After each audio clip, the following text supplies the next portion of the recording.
We'll get to that. No, I don't know what the over. What's up, everybody, and welcome to Sports Dummies, where we like to talk about everything sports, mostly football, and we're just a bunch of big pure dummies. So sit back, enjoy the ride, and thanks for joining us.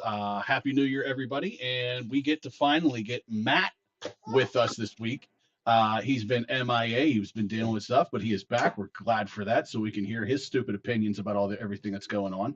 So we're excited for that, so we can argue with him and tell him he's a big bonehead. So yeah, what's up, everybody? Happy New Year. Happy New Year, buddy. Happy New Year. So we have got a lot to talk about. Mike, you started it kind of right at the beginning there of talking about Oregon. Yeah. But realistically, the only game that was good yesterday was the last game, which was Ole Miss and Georgia. Yeah. Right? Which we kind of expected, right? We kind of knew that, Mike, when we were looking at it, and we were looking at it previously, and they played already this year. And Ole Miss and Georgia kind of took it to each other. I'm not sure. I don't quite remember who the outcome was on that first matchup. But Georgia won 43-35 in the first matchup. Okay, so it wasn't that much different. It was kind of the same game, except flip-flop. Right. Last time Mississippi was up by 2 touchdowns. Right. And Georgia came back and won. So, yeah. So, good deal. So, other than that, boy, those championship games sucked. Texas Tech is probably the biggest failure out of everybody. I know that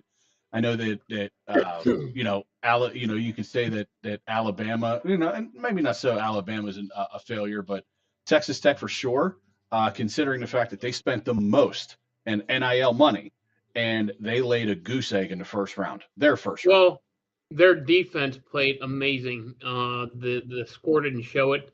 They held that game in check the entire game to have themselves a chance. Their quarterback played awful. Their offense played awful.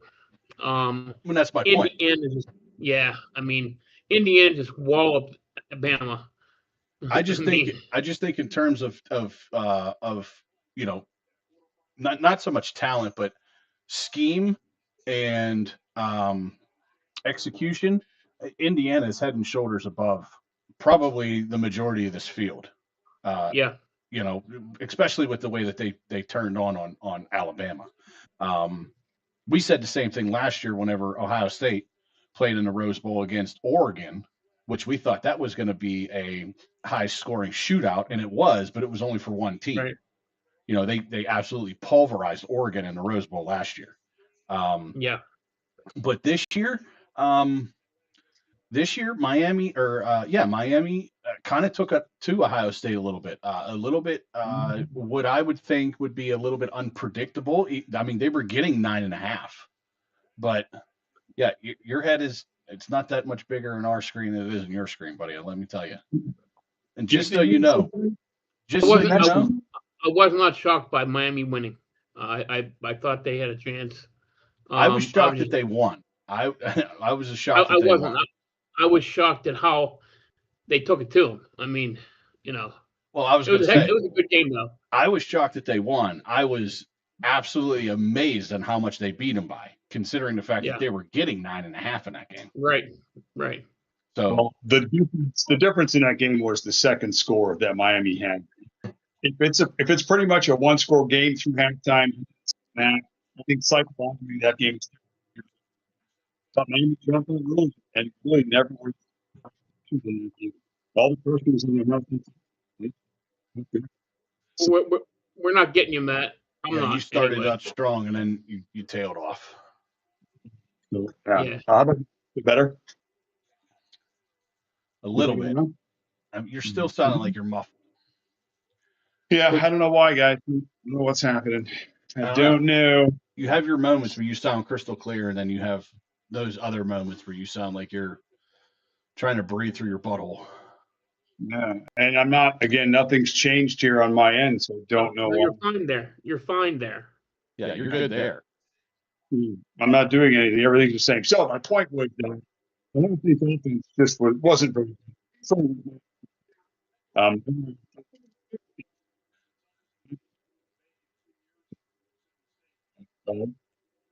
Nothing. Yeah, again, you start strong and then you tail off. Maybe it's your What were maybe it's you the on before? Go back on to what you were using before. maybe it's your volume. Maybe your volume is kind of messing yourself up. Are you on a phone? Yeah, he's always on his yeah, phone. nothing. He's- All right. 2 minutes. I'm going to try and change one thing out. Maybe get on the laptop and see if I get on that, changing it. Okay. Okay. All right.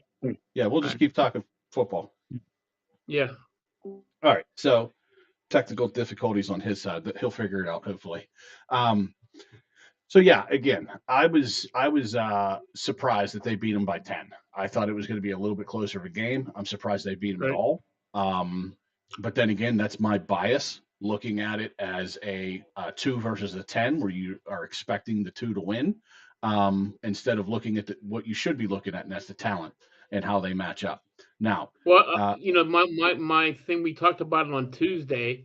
My one concern was, can Ohio State handle the defensive line of Miami? And they couldn't. right.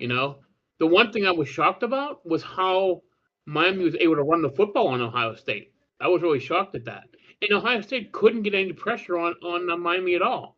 Right. Yeah, that was the big, to me, that was the big. Carson Beck just diced them up.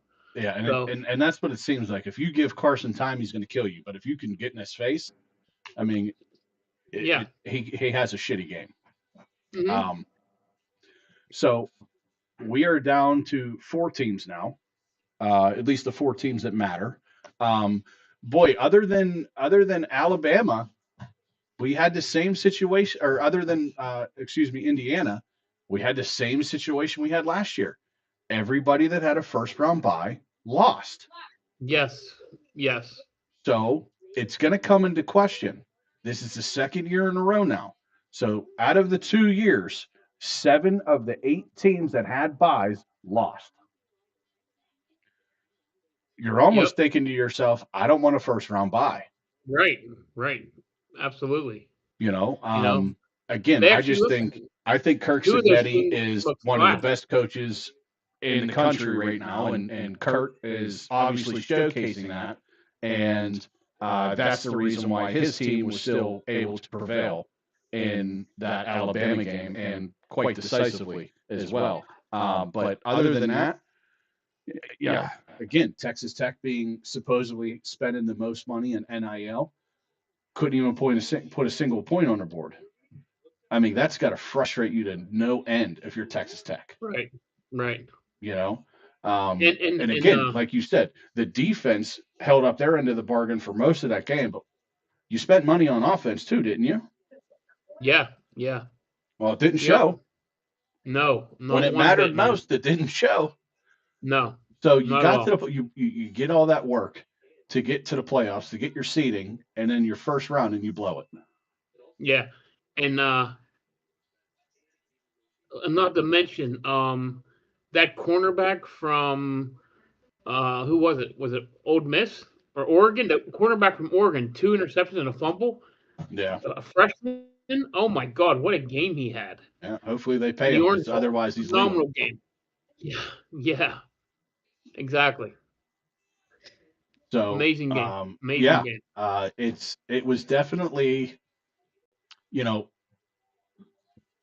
the Wednesday game was anticlimactic. It was very lackluster. Miami and Ohio State. The outcome, it was a very slow outcome as well. I mean, it was chip away until the final was, holy shit, it's 24-14. Ohio State lost. Oregon, Texas Tech on Thursday, 23-0, anticlimactic, very slow game again. The Rose Bowl, Alabama and Indiana.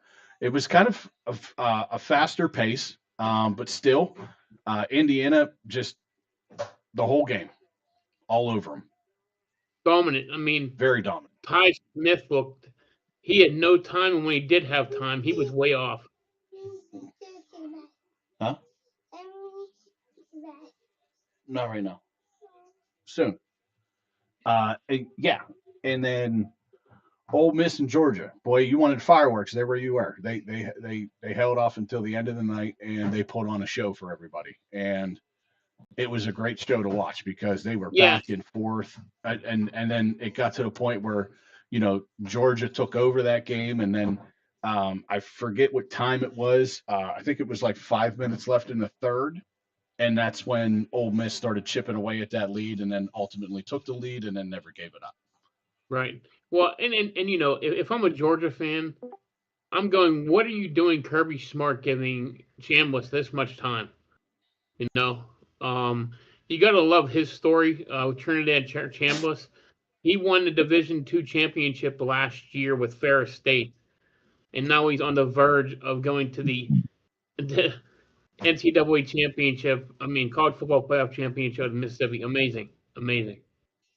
Yep. What's up, buddy? Can you hear me? Okay, I heard you that time. Can you hear me? We can hear you right now. We can hear you. I mean, nothing. I heard you. We hear you sometimes, and other times you sound like you're a fish in a bowl, which is really awkward. It sure is. I don't want it to be. I mean, like I said, all I did, I turned my phone off completely and restarted everything.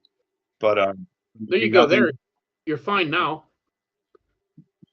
You have moments like it keeps going in and out, which is awkward.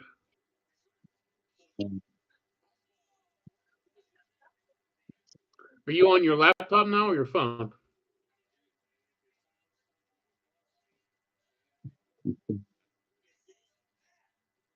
I did some mute settings. Can you hear me now? Again, we can hear you, but sometimes you cut in and out to the point where, like, you say hi, and then you have a sentence, and then we can't hear the sentence. I don't know what it could be. I have no idea. I just yeah, I have no idea, guys. I don't want to keep you guys up. I mean, hold you guys up to keep going. Option. I mean, the only thing I can do maybe is restart the stream completely and go from the beginning just to see. Maybe if you reset on your end, maybe it's just not getting my signal all the way. It's possible. I don't know. Because each week there seems to be a little bit of a twist. It was Mike for a few weeks. Now it's me. And it's never been me before. So I just don't really approach it. Yeah. Looking at your settings coming in are all good on my end. Right.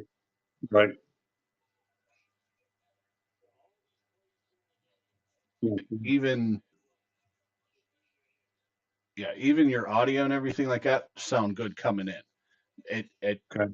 For some reason though, it's like your speaker gets blocked, or maybe it's too loud and it reverberates through the room that you're in, and it kind of like muffles itself when it tries to come back into the microphone. I don't know. I'm not a huge audiologist, but you sounded great up until today. Oh, it makes no sense. Right. What about now? I moved it closer. So does that make a difference? Yeah, it does actually. It seems to right now, yes. Okay. All right. Well, let's roll. Mike, raise your hand if you can't hear me. Just raise your hand if, for whatever reason, I go dark or I get muffled or whatever the case. Okay. Sounds good right now. Yeah. All right. So let's try to start this again. Matt, you got any input on what we've seen in the first, or I should say the second round of the college football playoffs? You guys probably got to most of it, I'm sure. I mean, the Miami win down here is a big deal. I don't know if you guys talked about the Michael Irvin, whatever it was, freak out cocaine-induced episode on the sideline that he had. It was kind of interesting to see that go on, but they were getting a lot of negative stuff. I mean, it's just a very crazy dude. I've talked about it, but that guy's really ridiculous. Well, the funny thing about that is, I saw the Michael Irving thing, and Ray Lewis even stepped back from that. Like which is pretty funny. But on the good aspect, all teams in college would love their alumni to be there and be that excited for them. But yeah, he looked like he was on something for sure, which is pretty hilarious. Yeah. So Well, the reason why Ray yeah, Lewis stepped back is because it wasn't deer piss. It was actual hard drug. It wasn't some type of buck antler spray or something like that. So Love so yeah, we still got games going on. Couple of games that have already happened today. We still got 2 more games that are going on now, and then we'll have the Monday championship with the FCS. That'll be on Monday, which is perfect considering the fact the NFL ends regular season wise ends this weekend on Sunday. So when Monday rolls around, we're not going to have anything to watch. Well, they figured out that scenario and they put the FCS championship game on Monday at 7:30. So at least we'll have some football to watch, which should yeah, still be a good game. You got that yeah, Cinderella team in Illinois State versus Montana State. So it'll be interesting to watch there. But the reason why we're here, the reason why we talk as much football as we do is because we talk about the NFL. And there's a few games this weekend that mean something. There's a lot of games that mean absolutely nothing. So we're probably gonna spend a little bit more time on the games that do mean something versus the games that don't mean shit. So one of those games that actually means something, we're gonna these top 3. We're gonna probably talk about a little bit in depth here. The next however many games that we get to, we're probably just going to say a couple things, make our picks, and move on. But ultimately, we're going to end with the game that we're probably most wanting everybody to hear and talk about, and that's the Steelers and the Baltimore Ravens. So we're going to start on Saturday at 4:30 p.m. tomorrow, and that's going to be the Carolina Panthers and the Tampa Bay Bucks. So as of right now, Carolina Panthers are getting +3. The over-under is set at 43.5. Now, as far as I know, everybody's in play for these games. I haven't heard much of injury reports. I would also assume that if you are injured for this game, you're finding a way to play regardless. And the reason why I say that for anybody who doesn't know is that these 2 teams are going to dictate who goes to the playoffs and who wins the NFC South Division title. Like I said, win and in. So if Carolina wins, they're in the playoffs. If Tampa Bay wins, they're in the playoffs. So big game for both of these teams. One of these teams are going to get to a playoff berth, and one of these teams are going to go home. One of these teams are going to win the division, and one of these teams are going to win a 3-month trip of golfing wherever they want to go. So it all depends on how this game goes for both of these 2 teams. Right now, the favorite is Tampa Bay. It's in Tampa Bay as well. I tell you what, ticket prices for this game being a potential divisional winner going to the playoffs are mighty low for this game. Ticket prices for this game. Anybody want to take a guess if you're not already looking at it? $8. 38 for one. It's in Tampa Bay for the playoff spot. I'd say 58. Okay, you're both a little bit under. It's 72. Okay, Ooh, still, in my okay. opinion, very low for a game like this. Yeah. I don't worry about that. But other than that, there is a scenario where the Panthers can get in and still lose the game. So Yeah, Atlanta wins, right? Well, it has to do with a 3-way tie. What has to happen essentially is the Falcons has to beat the Saints. And if that happens, because of Carolina's divisional record, I guess that's the tiebreaker between the 3 teams. So Carolina would get in if that were to happen and still lose the game. But certainly they want to win the game, win a division, and get a home playoff. I mean, that would be ideal. So, well, I think the last thing that any team wants to do is what the Steelers have done for many years, and that's rely on somebody else to get them into the playoffs. Yeah, certainly. So Carolina is, their best interest is to win this game for obvious reasons. But I didn't know that little wrinkle in that gameplay there. Yeah, I heard that today. I had scenarios earlier in the week, but apparently that was not a scenario that I had, or at least I didn't think I had. But the Bucs are what? They're favored by a field goal still? Is that what you have? Yeah, Carolina's getting 3. What's the over-under? 43.5. Now, that's interesting. I mean, Baker Mayfield has not played well. It's been pretty much the better half of this year. It's been a while. They went 1-7, Matt, in their last 8. Yeah, I mean, he's really played poorly. And it affects Baker. It's a few things. I mean, they had injuries like all the rest of the teams, the running back position. Bucky's missed a bunch of time. And even though Sean Tucker's been good in spots, Rashad White isn't really that guy. I mean, all his metrics, he's not that explosive type guy. So, obviously, for other things, this is been the last couple of years. That being said, I think the advantage still goes to Tampa just because of the advantage of being there in this position before. They're healthy now, like you said. There were a lot of injuries on either side. So, I don't know. I just think experience-wise, a little bit of a coaching edge.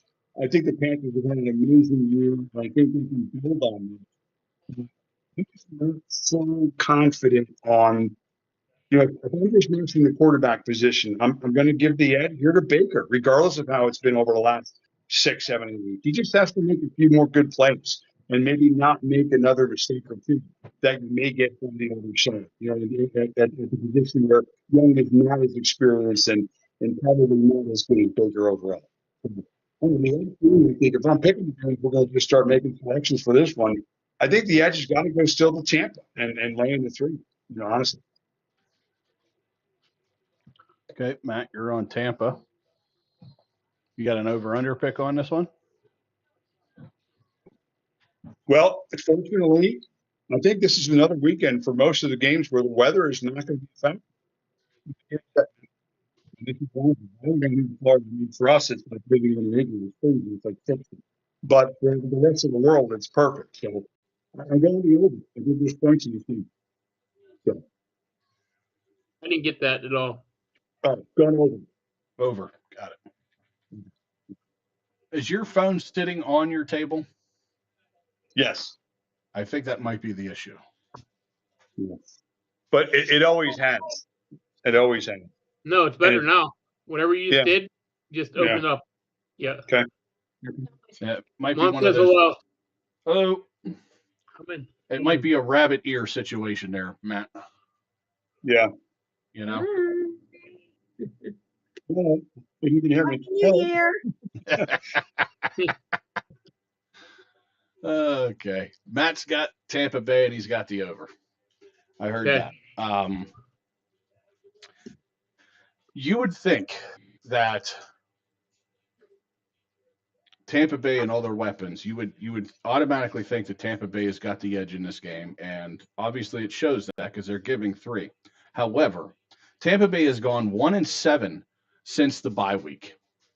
I think that's going to play a huge factor in the fact that they have no momentum going into this game. They have basically nothing. They have no hope. They have no desires. They don't seem motivated whatsoever because they weren't motivated for the last couple games that they lost in a row. I think Carolina is probably the team right now that is more motivated and determined to make the playoffs, considering the fact that they have been shite for the last couple years. And finally, they're an 8-8 team, possibly 9-8 team, a 500 team after going what seems like for the last however many years. I mean, the Panthers realistically haven't been relevant, I hate to say it, since Cam Newton. Think about it. They really haven't. So this is a great opportunity for them to get out of the basement, back into something relevant, and have people talk about them a little bit more. And hell, may even have some free agents in the offseason want to go to Carolina because of the good things that they're doing down there. So I'm going to take the 3. I'm going to take Carolina, but I'm going to take the over as well because I think this game is going to be nothing but points. I don't think there's going to be anybody that's going to be out there playing defense whatsoever. So 43.5, not enough for me. I'll take the over. Give me Carolina. So I think all the pressure in this game falls squarely on Tampa Bay. I think Todd Bowles could be a candidate for Black Monday if he loses this game. I think he's fired. I agree. I think he's already fired, Mike. I think he's already fired. Okay. I think the pressure might get to them. Talent-wise, I think across the board, Tampa Bay has more talent, but it hasn't translated into wins at all in the second half of the season for some reason. Matt, you hit on it. Baker has not been Baker. He's been, and they've, Mike Evans is back. Godwin's back. Igbuka has been non-existent the past 4 weeks. Bucky has played well. Sean Tucker has played well at times, but again, they just can't seem to put anything together. Mm-hmm. And I usually would go Tampa Bay full throttle. Carolina's playing some really good football right now. I agree. And I think they're going to go and just let it all hang out. I do. So I think that 3. I'm not saying Tampa Bay can win, but I could see this being a really tight ball game. And if it does that, someone's ass might be puckering there in Tampa, meaning the coach, meaning Baker, whoever it leads to. So give me Carolina in the points. I'm going to go under in this one, though, guys. I think it's going to play really tight to the vest in this one. So the other thing about this is that, Mike, you said Todd Bowles could be a candidate for Black Monday. I think he is. And what we mean about Black Monday is it's typically the day, because it's after all the games on Saturday and Sunday. Obviously, Monday follows that. And Monday is typically where everybody in the NFL seemingly loses their job. They all get fired. Everybody. It seems like you're going to hear it nonstop. This person got fired. This person got fired. All around the NFL. OCs, DCs, head coaches, everybody. GMs, everybody. Everybody's going to get fired. I think Todd Bowles is certainly a huge number 1 candidate for Black Monday because of the fact that he was 6-2 at the bye. He's going to finish this year at 7-9, 7-10, 8-9, whatever the case may be, and more than likely miss the playoffs. More than likely. Why? Because just like Matt told us, Tampa Bay not only needs to win, but they're relying on somebody else to lose. When you're relying on other things to happen, your chances they go from great to nothing. They got a 50-50 shot of winning this game. But even if they win this game, that does not guarantee them anything. Carolina, on the other hand, they win this game, they're guaranteed it. So it's pretty simple in that aspect. But everything, like you said, Mike, is riding on Tampa. They have the most pressure on themselves, not only to win this game, but to try to save whatever they can with their coaching staff. Because again, I don't think Todd Bowles makes it to Monday. I really don't. I think Saturday, I think Sunday, they lose this game. Sunday morning, Todd Bowles is gone. Monday morning, yeah. No, I think Sunday. This is a Saturday game. If they lose this game, right. You're right. Sunday, he's gone. Maybe. Also, that's very possible. I have to take that back because the Saints and Falcons play at 1:00 on Sunday. So at 4:30, you might find out that he's gone on Sunday. Right. Yeah. I went through the list. We could see 7 possible coaching changes, in my opinion, depending on what happens this week. Possible. I'm not saying that's going to happen, but there could be that many. You have to think, though. You have to think. Every single year, there is a possibility for 5 to 8 head coaching changes every year. Doesn't matter who you are, because right now in Green Bay they're talking about getting rid of LaFleur. I'm hearing stories constantly about that. We're hearing stories about Harbaugh. We're hearing stories about Tomlin. So it doesn't matter if you're a newbie, if you're a tenured coach. It does not matter. Your job is not guaranteed.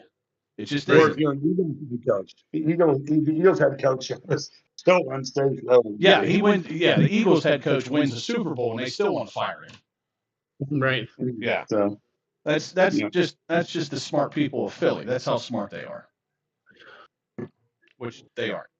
they're still thinking that the Flyers are going to get a cup anytime soon. The only cup they're going to get is the one for they can put over their balls. That's it.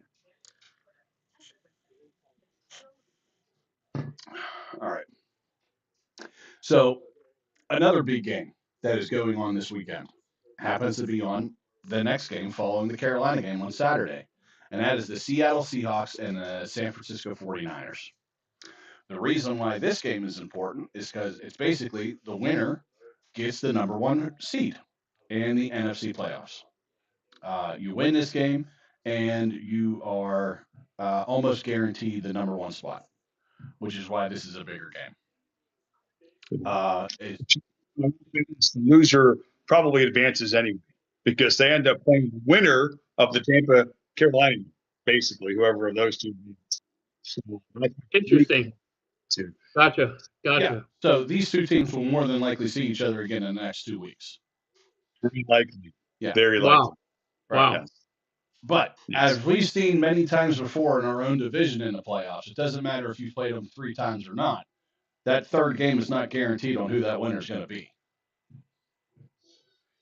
So with that said, the Seattle Seahawks are giving the 49ers 2.5, and the over-under is set at 47.5. This game is being played in Santa Clara.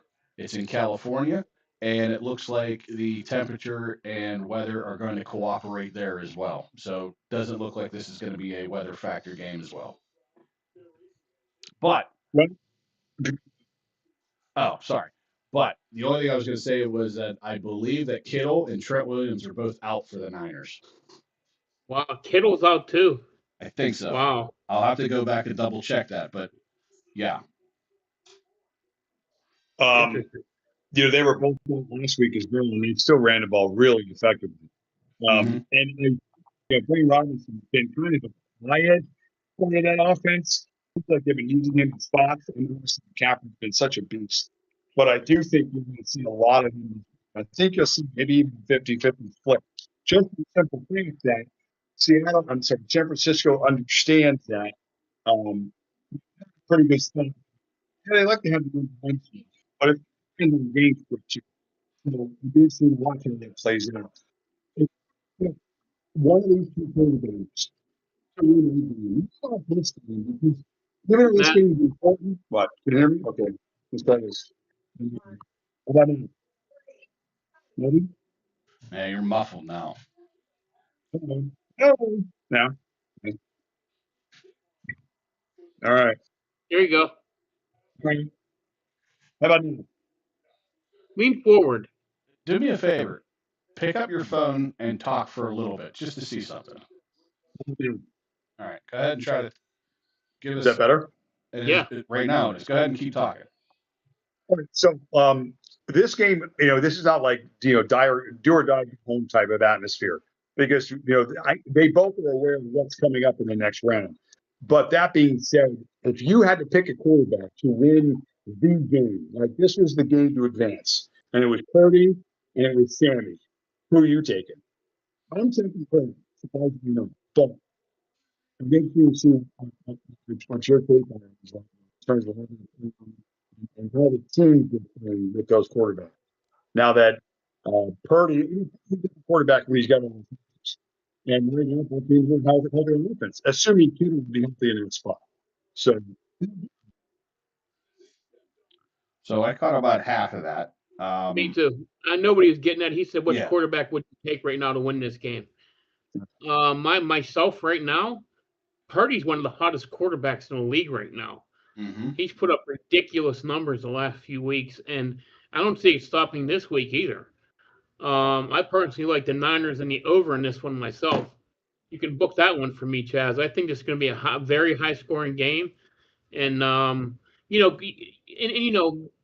49ers offense, even with guys out, they keep scoring points. They just keep. They're a strong team. Come out of nowhere. How far would that take them in the playoffs? I don't know, but they're exciting. They're fun to watch, and I think they can score with anybody right now. So, give me San Fran the over. Yeah. I don't think it's a question for me on which quarterback I'm taking. Obviously, it's Sam Darnold. No, I'm just jacking you both off. I must spit out, Chaz. Thanks, buddy. I know. I was waiting for that. Yeah. No, obviously Brock Purdy for me. I think Mr. Irrelevant has more than put that name to shame. When you call somebody Mr. Irrelevant, he's showing you why you should never call somebody Mr. Irrelevant. And I've said it before. A lot of people grumbled at the fact that they were going to pay this guy, and he hasn't really done anything. But yet, he has. He's taken this team to two as far as I can remember, NFC Championship games. And any other quarterback you say that about, and you would say, oh, yeah, he deserves every penny. He deserves every penny. But because this guy was the last pick in the draft, you're just going to sit there and say, well, he hasn't done anything. He hasn't done anything. What do you mean he hasn't done anything? It doesn't matter. Right. He took these teams to NFC Championship games, and he's still on his first contract. He just now got a second contract. Right. They're 12-4. Even when he was out for a period of time, Mac Jones came in and filled in great. So it shows stability there at the quarterback position. So they're comfortable with whoever is in there. But obviously they had an opportunity to bench Purdy for Mac Jones, considering that Mac Jones was playing well as well. And they decided to still go with Purdy. Now, again, it's because they're paying him so much money, but I think he's a better player, all honesty. Mike, I'm riding with you. I like the Niners. I like the over in this game. Can you hear me? Because I got something to say about all that. Kind of the last thing you said about Purdy and the fact of the system and how good all those other quarterbacks have been in that system. I think that says a little something. I looked at his fourth quarter numbers, Brock Purdy, and they drew a comparison to him and Caleb Williams. Obviously, we know Caleb had a pretty good run in the fourth quarter, but Brock Purdy's below average passer, below average statistics when trailing in the fourth quarter. So we talk about the importance of having a coach like Shanahan, system, all your weapons. Yeah, I mean, if everybody's, if it's gravy train, things are pretty good. But when things are not, and it's got to go off script and things have to be created, then again, maybe it's not. There's a reason why he was last in the draft. So again, this is not a knock on Purdy. I love Purdy, and I think he's a franchise quarterback. But I won't put him in that upper tier for that to work. So I'll be the other guy. So I think something. We lost you at the end there, Matt. We lost you at the end. I will lay the points and take Seattle and go over. Seattle need over? Yeah, we're all on the over. My only thing about that, Matt, is, you're still willing to put a Justin Herbert. And again, for all intents and purposes, Justin Herbert's a phenomenal athlete. And he's great at his position. But you're still willing to put Brock Purdy over Justin Herbert when Justin Herbert hasn't gotten that team out of the first round of the playoffs, ever. Yeah, that's not a conversation. Justin Herbert is above Brock Purdy in terms of talent, in terms of ability, in terms of where he's going. To me, it's not even close.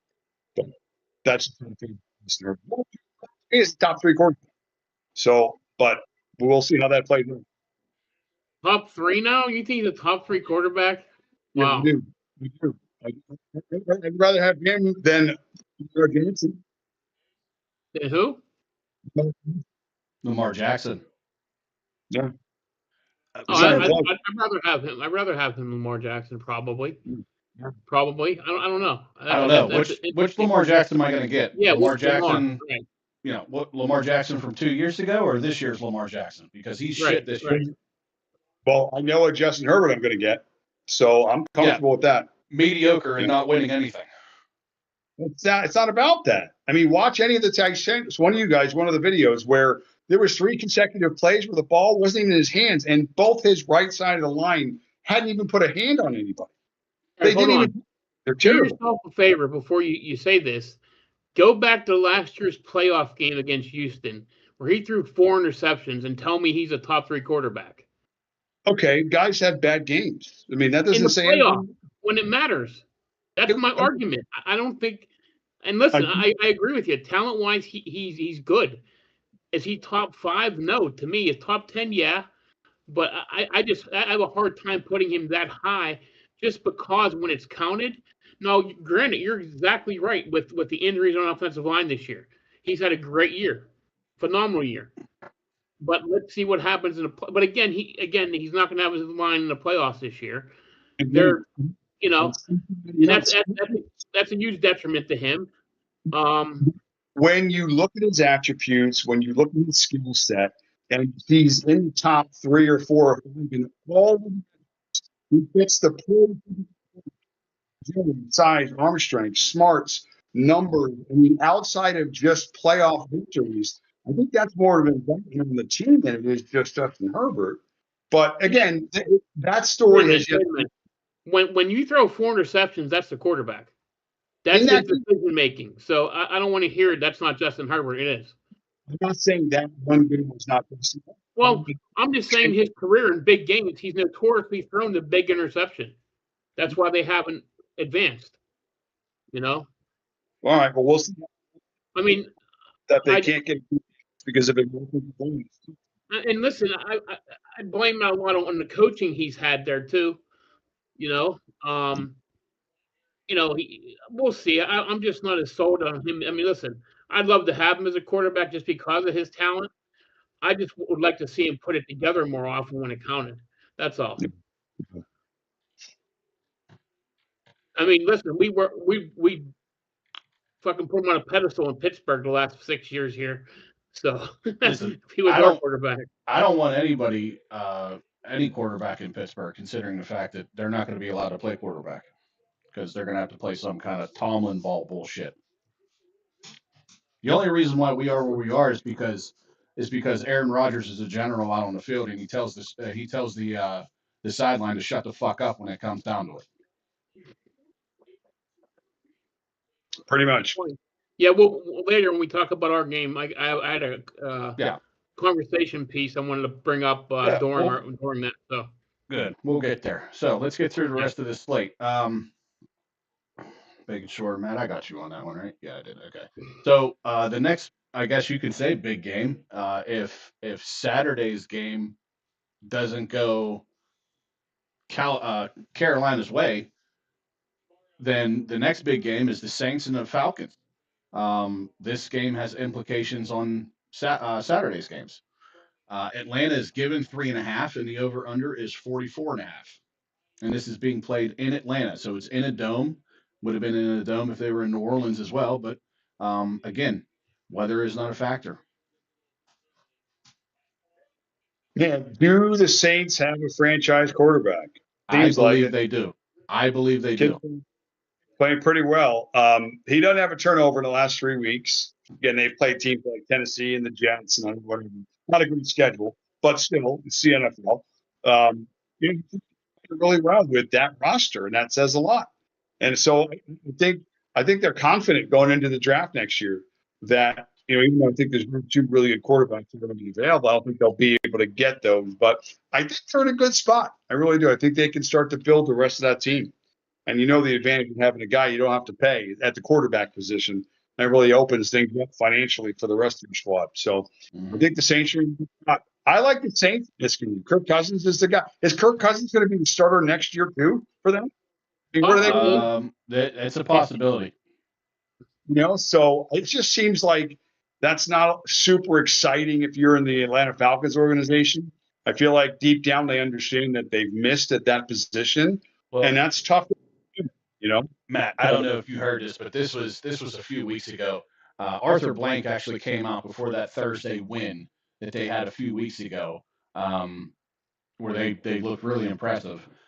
He actually came out before that game. He came out on like Wednesday or something like that, and he said everybody is on the under the microscope at the end of this year. Penix, the coach, the receiving, everybody. Even the backup, Kirk Cousins.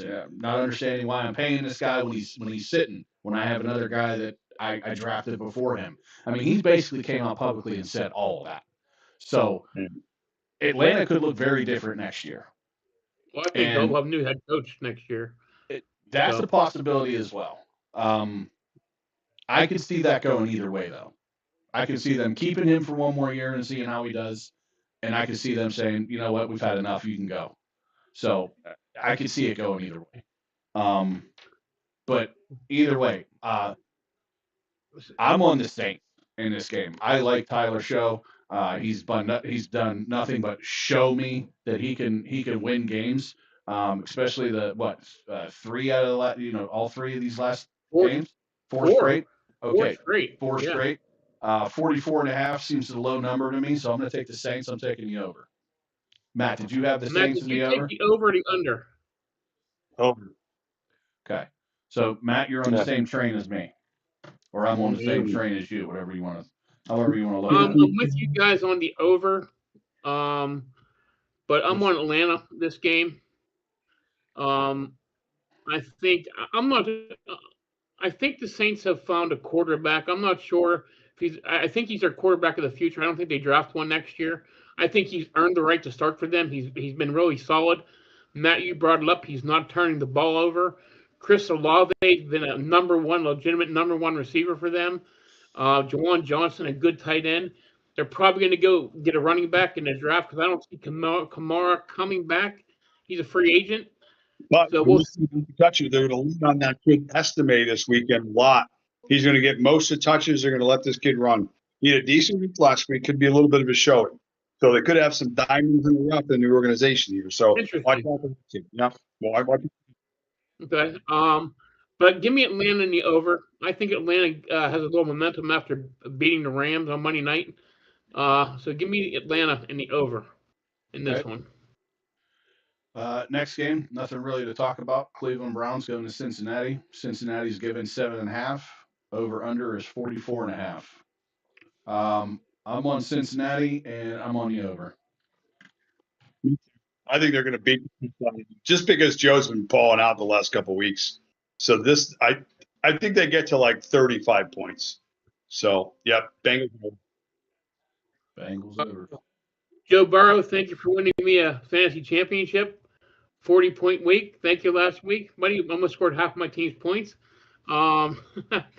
I am going. So you're both on Cincy in the over in this one. Division game, 7.5, a lot of points. I'm taking a hook. Give me Cleveland and the under in this one. It's a game that has no implications. So you got Cleveland and the over. Under. Oh, sorry. Remember, Myles Garrett, I don't think Cincinnati's going to game plan for him like we did last week and shit the bed.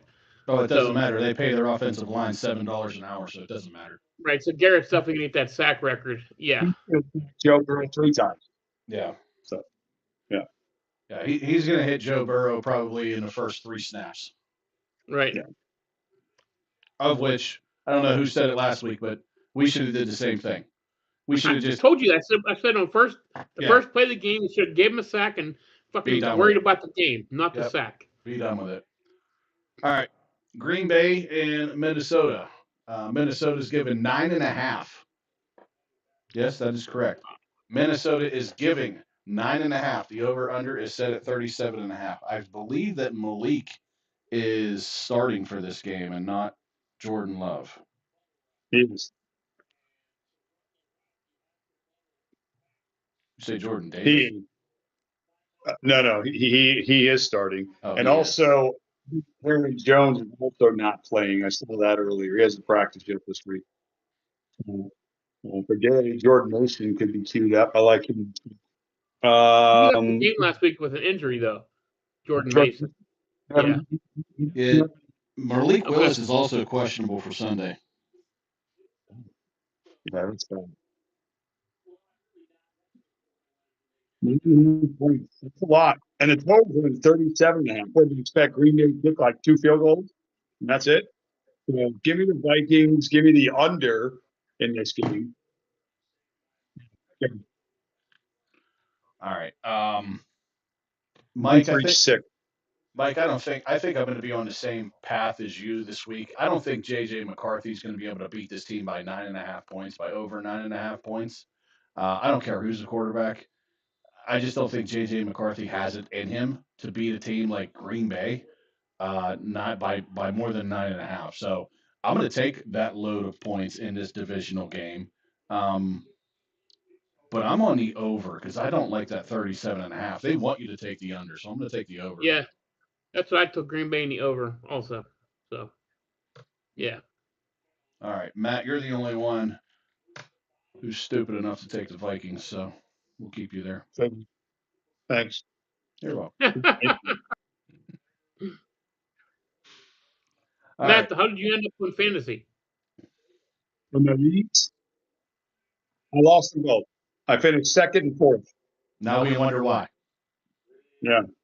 That's because I had Jack Prescott and leading one league and Jared Goff leading the other. I did. Oh, ouch. Yeah. Oh. Name's terrible. All right, Dallas Cowboys going into New York to face the Giants, divisional game. Cowboys are given 3.5. Over under is 49.5. I'm hearing rumblings that the Cowboys are going to have a lot of problems this offseason trying to figure out what they're going to do with Pickens. And luckily for us, it's their problem, not ours. Yeah, well, in relation to this game, I think the Cowboys win. I think they will just put up points. I think Stevie Lamb is a monster game. I think Prescott is a monster game. Giants are terrible. And again, there's a message sent here. If you see all of a sudden CeeDee Lamb have one of these 12 catch, 160-yard games and Pickens going targets. So I'm curious to see what happens in that perspective. Because like you said, the game means nothing. So it's about setting the table for next year. So I'm curious to see usage. That's what I'm looking for in a game like this. The Giants are who they are. They had a little bit of a run. I mean, they had some run. That maybe got hurt. There's Cam, and then Darts and the team every other play. So rebuild. They'll have something for next year. I think the Giants, but that's what the comments on. So Caught most of that, lost the end of it. You got the Cowboys? Yeah, you got Cowboys in the over? Okay, Cowboys and over. I'm going Dallas in the over also. All right. I am going to be the stupid one on this one.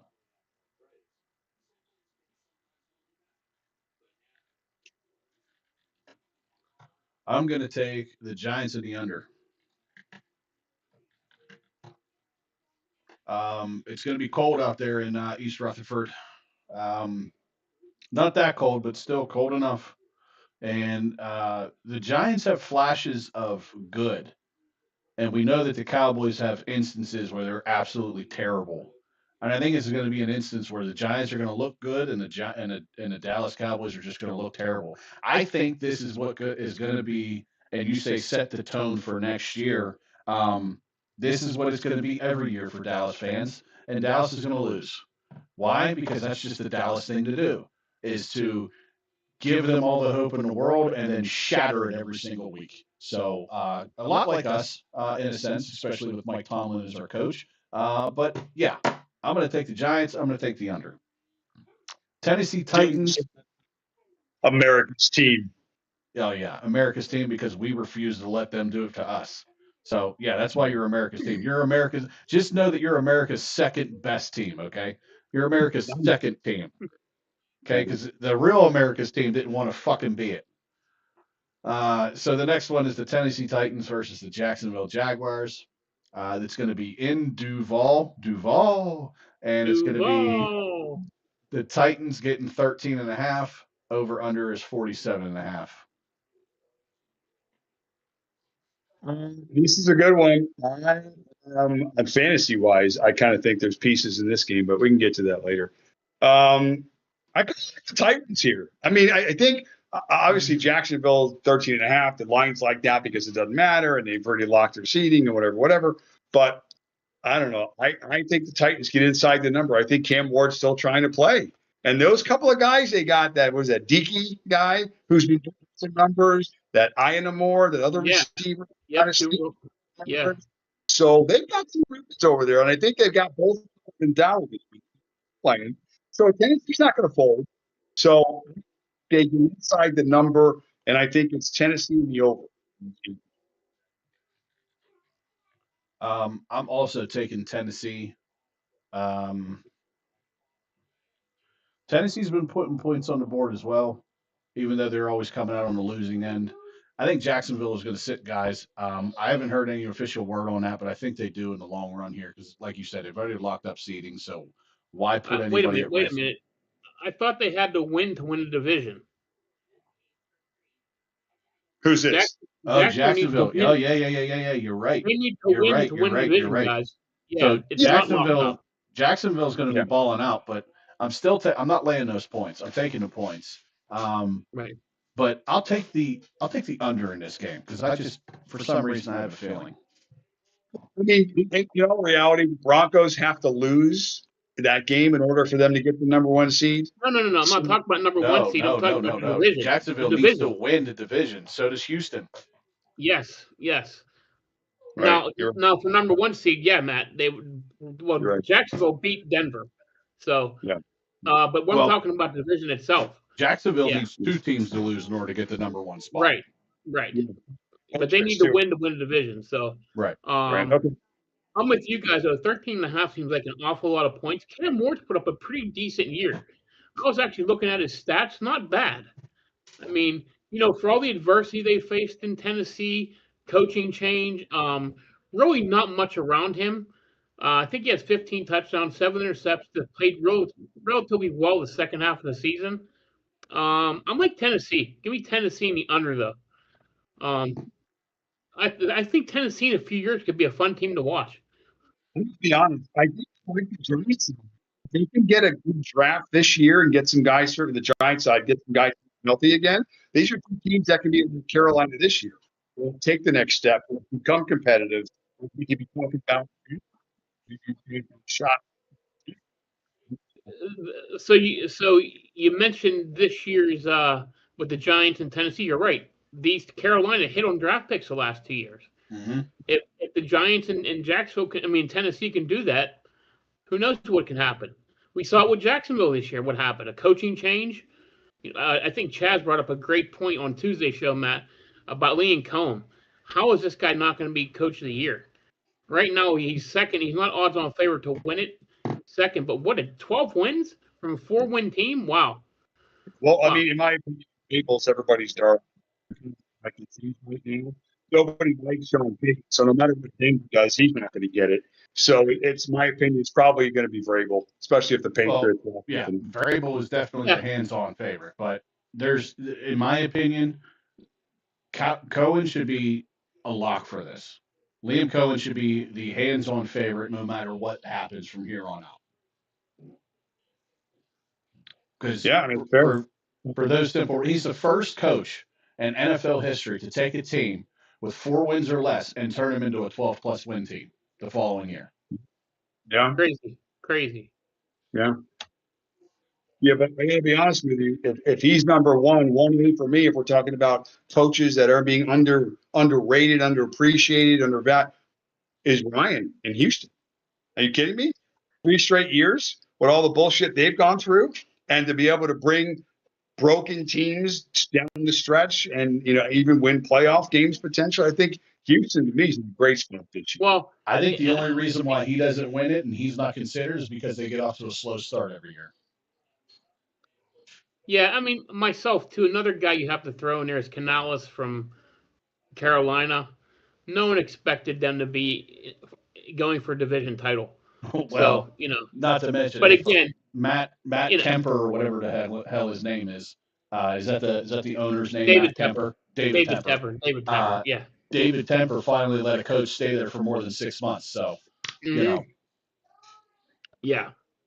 Absolutely. So you got to take that in consideration too. We could have had a Carolina team, good the last couple of years, but we don't know because every single time that they lost a game or two, he's like, all right, that's it, get out of here. Yeah. Yeah. Yeah. All right, so Matt, Mike, since you brought it up that Jacksonville and Houston are fighting it out, the next game, Houston going against Indianapolis, another divisional game. Houston needs to win it. Now, in terms of making the playoffs, they both have already made the playoffs. They're locked in. It doesn't matter, but they need to win. One of these teams need to win in order to get the division. So. This is going to go in terms of seeding as well. So one, obviously, if Houston wins, they're at the number 4 seed, I believe, or 3 seed actually. I think they are. And if they win, they get the 3 seed. If not, they go to the 5th seed, I believe. But at any rate, the Texans are going to give the Colts 10.5. The over under is 38.5.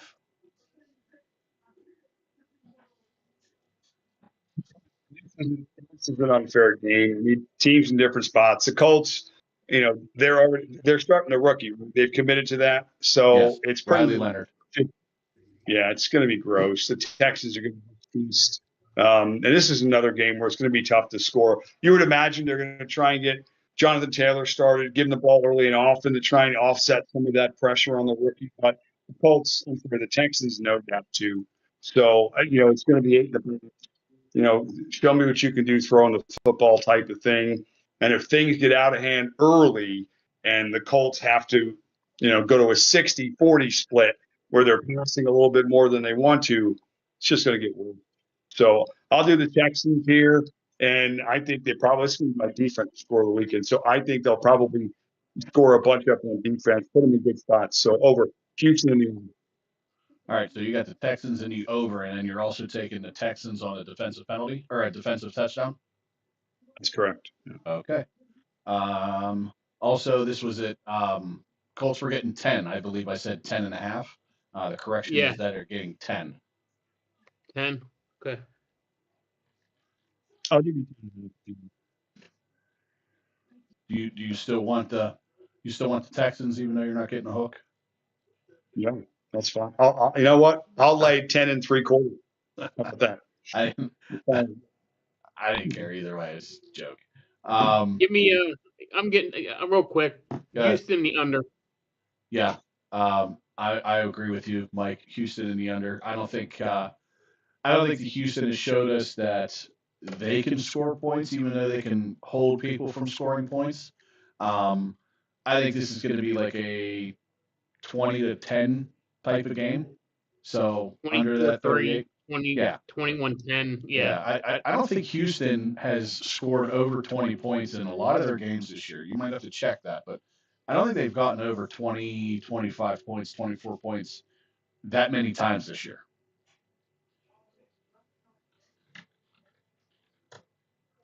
All right. The Bills and the Jets. Jets are going into Buffalo. The Bills are going to give them 7.5. That is the real one. That's not one I made up. And the over-under is 37.5. Question. Yes. I heard today Josh Allen may not play. Josh Allen is good to go. He is good to go. Okay. Good to go. Him and Lamar, good to go. TJ Watt, good to go. Kittle, for anybody that was wondering, I did find out that he is questionable for that game. And so is, I believe, Pearsall and Trent Williams. Last week. They look just uninspired and pathetic. So give me Buffalo and do the under in this game. Buffalo and the under. Do you believe the Jets have yet to get an interception all year? That's gross, right? And unfortunately, it's a team the most in football. So it's hard to believe. Yeah. It's really hard to believe. Not a tip ball, not anything, not one pick. And who's coaching their team? Aaron Glenn, who was a stand-up defensive back. Yeah. Is he going to coach on this list on Monday? No. The Jets have no talent. I think they're riding with him for 5 years, honestly. Unless he goes, I would say 3 for sure. Yeah, unless he goes 0, 2 wins. That 4-3 is probably gone. But I think he's there for the long haul, Yeah, just because there's so many holes he inherited on that team. absolutely. Now, I the agree. question in New York is, the big question they're facing is, number one, are they going to go to the quarterback? And number two, are they re-signing Brees Hall? That's their two big questions for the offseason. Well, not to mention, I mean, there was rumors that Brees Hall was on the trade block. Right. That's what I'm saying. So what are they going to do there? Right. You know, they thought they had his backup who got injured this year. Yeah. You know, Braylon Allen. So yeah, so that's a question mark too. So, are they not going to re-sign Brees Hall? It's going to be interesting what happens there. Well, I guess it's all going to come down to money, like it always does. You know, if they're going to re-sign him, you know, how much is it going to cost them? You know, what's his value in terms of, you know, what do you think you can get for him on the open market? And, you know, for the trade value and all that, because they may use him as a piece in order to get up into the draft. Right. Yes, and absolutely. maybe go and get Mendoza. Right. If they like Mendoza enough to do that. I'm not saying that they do. I haven't heard anything, rumblings or anything like that they were looking for any of that. But, you know, who knows? I heard he's going to be a Raider or a Jet. That's what it comes down to. Mendoza's going to be one, but who knows? Who knows? I'm not going to know until, you know, April 12th or whenever it is. And they say with our first official pick, the such and such are choosing whoever. That's when we'll find out. But for this game, it's go ahead, Matt. Say that again. What's that, Matt? Brees Hall is a top 5 running back for me in the right situation. I mean, he's talented. I think he is for sure. Well, I think you can make arguments that anybody can be a top 5 running back in the right situation. Yeah, but not every running back, certainly. I mean, you got to have metrics. You got to be able to move the ball. But I don't know. I've always been a Brees Hall. I just think the Jets are wasteland. Offensive pieces, just a wasteland for me. I mean, it's just you see players leave. And as soon as they go to different teams, they have much better success. Do you want to hear something absolutely crazy about the Jets? The Jets were last relevant with Mark Sanchez as their quarterback. Wow. AFC title game, Mark Sanchez, we beat. Yeah. Think about it. Mister, wow. I'm going to stab you in a parking lot was the last hope that they had. Yeah. Yeah. Yeah, this one's pretty easy for me. It's in Buffalo. I don't care what the weather is. Josh Allen's probably going to run for 1,000,000 yards. Give me Buffalo. Give me the over.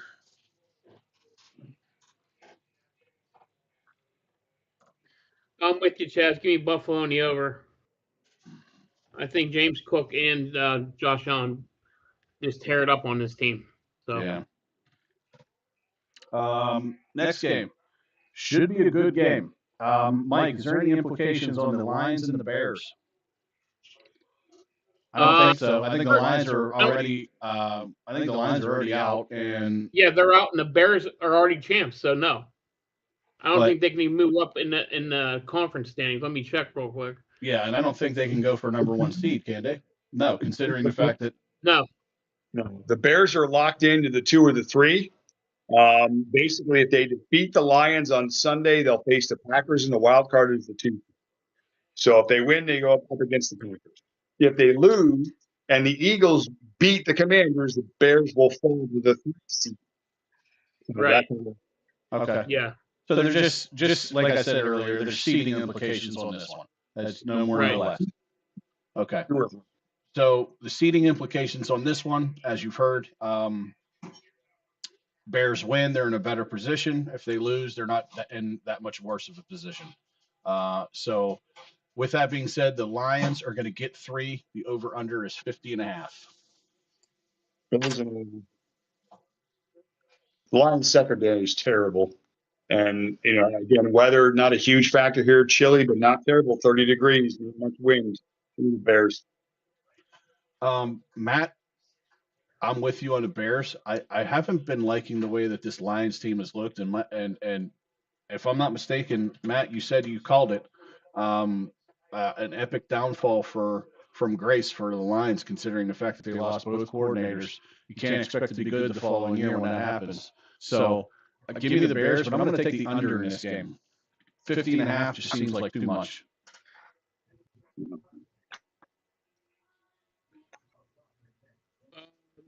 I'm going Detroit in this one, just because I think Campbell wants to beat good old Ben Johnson, give him a little screw at the end of the year.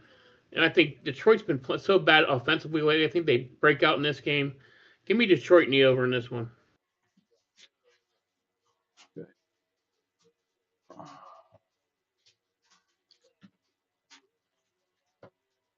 Detroit. Okay. Next game here. Chargers go into Mile High to face the Broncos. Denver is giving 13.5. Over under is 37.5. Yeah, well, we already said the Chargers are pretty much resting everybody. Yeah, it goes for me. Probably the under. I mean, I'm guessing the Charger game plan is going to be extremely vanilla, and they're just going to want to get in there and get out. That's pretty much their goal. So I'll take Denver in the under. Denver in the under. I am going with LA in the over. 13.5 is way too much. I think Trey Lance is going to want to play very well. And Denver can't score. Denver still has trouble scoring right now. So give me I think this is like a 23-20 game. I think Denver wins it, but I think the Chargers make it really competitive. So I think Trey Lance's scrambling will kind of give Denver a little bit of fits this game. We'll see. Mike, you reminded me that I don't trust Denver on their scoring capabilities. I don't think they can beat a team by more than 13 points. The under, though, collectively between the two teams, I don't like it, or the over under, I should say. So I'm going to take the over in that, but I'm riding with you, Mike, on both of these, the Chargers and the over. So I got to take a quick second here. But you guys talk about your predictions for something. I don't know. Talk about something. I'll be back. All right. When you talk about your head, it's huge. Well, we can talk about how an atrocity the NHL just put on with the Winter Classic in Miami. I didn't see it, watch it. I'm aware of it. Playing is horrible. It's playing now. It's awful. This is not what it was meant to be. That's all I got to say. I'm with you. I was shocked. I mean, I knew 64 degrees and you're putting these players in injury harm. I'm sorry. I'm sorry. It's not a smart business decision for the league. So I don't understand it. That's all. Just a little off topic from football. Oh, that's fair. That's fair. But worse off, you could be this man that beat his parents to death in a casino in New Jersey. I guess he shouldn't have played on slots. Yeah, some story I'm watching. No, more importantly, I know we're going to get to our game, and I know we're going to talk about a lot of different things about that game. But, I mean, ultimately, what is it going to take to finally have Mike Tomlin wake up one day, look around, and actually listen to what's being said and maybe acknowledge the fact that it's passed him by for several years now, and that maybe it's time for him to make a change, go in a different direction? I mean, what's it going to take? Is it going to take Baltimore beating us? Is that enough? Is it going to take us winning this game like we normally beat the Ravens if we do, like 17-16, as muddied and as ugly as it can be, and then going next week and getting whacked at home in the first round? Is that going to be enough? I mean, any of these scenarios going to be enough? Well, here's my thing, okay? He's a good coach. I'll give him that. He's won football games. He's got a team that over 500 every year. But when it matters, he's not a good coach. He does not make adjustments. Everyone knows what we're going to do. If we win, it just, like you said, next week's the inevitable. We're going to get smashed by whoever we play. So, in my opinion, I think the Steelers are a chicken shit organization for one reason. They're letting him call his own shot. In any other business, did the Patriots let Belichick call his own shot? A coach that 99% of us would think that is better than Tomlin. Correct me if I'm wrong. Yeah, I mean, overall, I mean, I think Belichick's taken a hit, especially since he's gone to college Oh, I know, now. but I'm saying at that point in his career, It wasn't close. It wasn't the close. Patriots said, you know what? Here's the door. They Yeah. told him. I mean, it wasn't like they fired him, but he knew the writing was on the wall. It's time to go. Yeah, And I think the Steelers are such a chicken shit organization. They're going to let him call his own shot, and hopefully this is it. Honestly, I'm not by any means wanting us to lose tomorrow. I mean on Sunday, not at all. But I don't see us making a. We're winning in spite of him, is what I'm trying to say. Yeah. See, now, this is the reality, too, and I'm maybe guilty of this, too. Fire. Well, who are we going to replace him with? Like, do you have a plan? Listen. Place, but We did we worry about that with Cowher when he retired? No. Because there's a list of 15 coaches right now who are coordinators. Jesse Minter, Joe Brady. I mean, there's a list of 10, 12, 15 coordinators that you know what? He'll come to some team and become like McVay. Look at McVay. Look at Shanahan. There's always someone out there that can come in and be a good. Look at Ben. Look at Chicago's coach. You know what I mean? There's always a good coordinator out there that can come and help a team. So I'm not worried about that. There's always going to be talented coaches out there. The whole thing is, are the Steelers as an organization ready for a reset? That's what it comes down to. And here we go.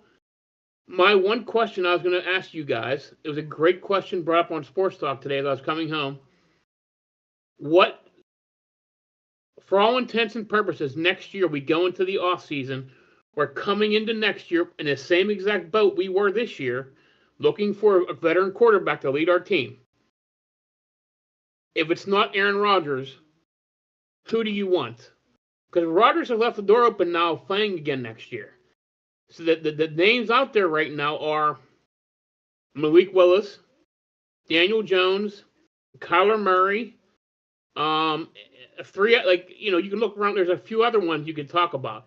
Who would you want us to have next year as starting quarterback? Or do you want to go with Will Howard? Which a lot of people, or Mason Rudolph. You know, not Mason. I'm done with Mason. Will's in the building, but I don't know what we have in Will Howard. I have no idea. None of us do. Right, none of us do. Right. In the order in which you mentioned, I think I would put Malik Willis on top. We go Malik, and then probably Daniel Jones 2, and then whoever you said 3. That's probably where I would go. But I mean, I'd like to see Willis get a chance to be a starter and see what he can do. Because I know he's a very prepared backup always, and always looks, obviously it doesn't seem like the teams take much of a hit when he's in there. So they run the same offense and they run it to a high level. So I'd like to see him get a shot. I'm going to give you one phrase you'd be saying after week 1. What you talking about, Willis? What you talking about? That's it. All right, Chaz. All right. Chiefs and Raiders. Raiders, I think, have solidified the number 1 spot, especially considering the fact that they're going to do everything they can to lose this game against the Chiefs. So the Chiefs are going to give them 5.5, though. And this is in Vegas. And the over-under is 36.5. Yeah, I'm just going to go with who cares. I'm going to go with the Raiders and the over in this game. And just real quick, Chaz, Mike had you leaving us because you were burning an onion loaf. I said you sharted. So it's either one of the two why you had to leave. But and hopefully, I don't know, hopefully I'll win this bet. But I mean, you're going to have to tell him. There was no sharts and there was no onions. Okay, fair enough. Raiders for me. You got Raiders and under, you said. Over. I was just going to try to trick you. And over.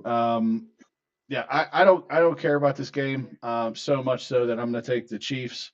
And for Travis Kelce's last game in the National Football League, I'm going to take the Chiefs, and I'm going to take the under because nobody's going to score. It's going to be 3-0.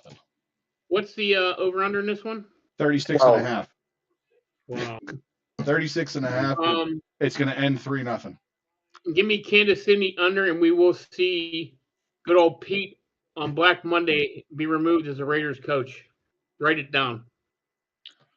Who's taking over? Tom Brady? Who knows? Who knows? Darren Woodson. I don't know. And that's the thing. Like, who would even be in line? How about that news in Miami? By the way, what's that? I'm sorry. I don't know if I heard the news in Miami. They put on the payroll Troy Aikman for the job for the new GM search. Yes, they're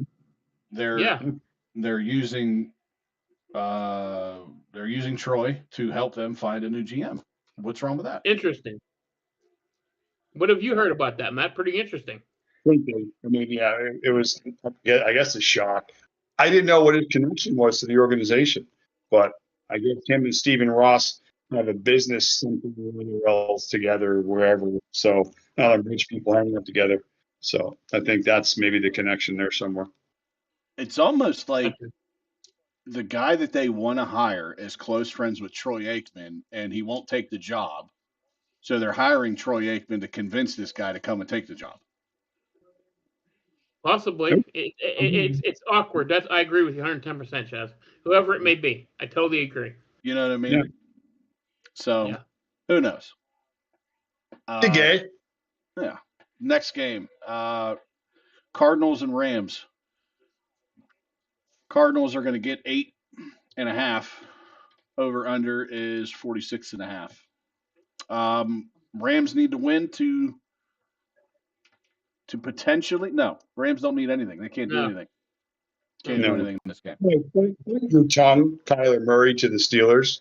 Bite your tongue. Don't stop it. No. Don't listen. No. Listen. Don't even put that in the universe. Okay, stop it. It's already out there. Your buddy put it out there. Okay, great. First off, that was the names you came up on the radio. Wonderful. I don't want any man named Kyler playing for the Steelers. Okay. I'd rather have Skyler. Okay, not Kyler. We did have Skyler Thompson. Yeah, I'd rather have him. Yeah, and he did well in the preseason against fourth stringers. And his skinny jeans. Yeah, and the skinny jeans. That's nice. Yeah, he did great. Okay. Now I need to dump this whole entire pod because you wanted to mention that and put it out in the universe. Way to go. You said when you were shorting. No. Onion loaf. I wasn't shorting, and you got that wrong too. Okay? Would you stop it? Jesus. Need to erase this whole damn thing. Sharding onion loaf, storied 11. Yeah. Man throws computer out window because somebody mentioned Kyler Murray to the Steelers.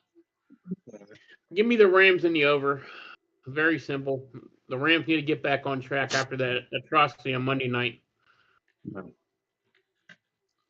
Rams and over. Mike, I'm following you because the Rams are a better team and the Cardinals can still score points. So can the Rams. So I like the 46.5 to be over. What do you got, Dummy? Same. Rams in the over. I think the Rams. All right. Great. Four that means we're wrong, and then Arizona's going to cover, and it's going to go under. Wonderful. Just coasting from there. Miami and New England. New England's going to give Miami 11 in Foxborough. 11.5, sorry. I keep forgetting about that hook. Over under is 45.5. Patriots in the under for me. Make it pretty quick. Yeah, there's no need to dwell on any of these games, really. Not yet, anyway. I don't know why, but for some reason, Miami still thinks that they can play and still wants to play for some reason, and they've been winning games when they shouldn't. They've been. I just don't know. I'll take the 11.5. Give me the 11.5, and I'll take the over. I think both of these teams can get over 24 points. I'll take New England in the under. And give me the Patriots for defensive touchdown. Ooh. Come on. Be one up. Okay. All right. Washington and Philly. Philly's going to give 4.5. Over under 38.5. They are playing in Philly. Philly, I don't even know how good they're going to be. Does anybody know what they are week to week, other than just really good defensively and just, I guess, smothering and plotting and gross every other adverb adjective on offense? They'll win this game. They don't have it. I think 3 times this year they've actually won games where they did not complete a pass in the second half. Like, what team can say that ever? Like, is it possible? The best team, right? This team can. Yeah, it's insane. It's like the most dysfunction between their starting quarterback and their best receiver, that hasn't changed.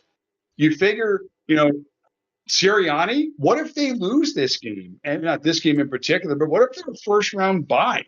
We know the Eagles don't have a strong history on, feel good stories for their coaches. There's no, a favoritism there. So is his job potentially in danger? I mean, I wouldn't think so, but the first round bye in Philadelphia, you never know. So with a team with so much dysfunction, I just have no idea. They'll win this game, but it's going to be interesting to see what they look like moving forward.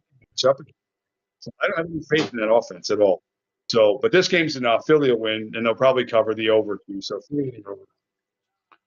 Okay. I'm with Matt on this one, Chaz. Give me Philly in the over. All right, all 3 of us. Who are the Eagles? Yep, Crazy. all 3 of us. Philly and over. Mike, you took New England, right, for your defensive touchdown? Yeah. I did. Yeah. Okay. Yeah. I'm going to take Philly. Okay. And then there was one game that decided it all. And it closes the night on Sunday. Some said it was just like a wrestling match. Loser leaves town. But unfortunately for us, it's not going to be that way, because our loser will not leave town. Because our organization has only had 3 head coaches in its entire career. Well, more than that. A few, but not that many. And they don't seem like the type that are just going to willy-nilly get rid of one after it's gotten them so much mediocre success. So we're going to have to grin and bear it as we watch the Baltimore Ravens come into Pittsburgh to face the Steelers. And the Ravens are giving 4.5 to the Steelers. And the over-under is set at 41.5.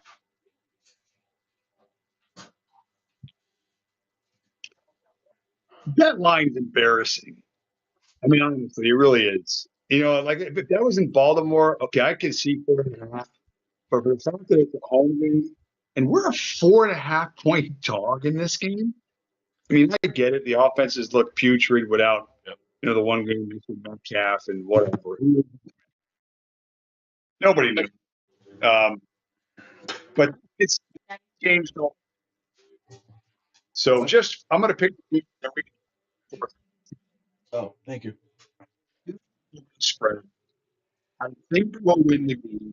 It's going to be ugly, 17-16. So Steelers and under. Let you guys pick. You took the Steelers in the under? Yeah. Okay. Yeah.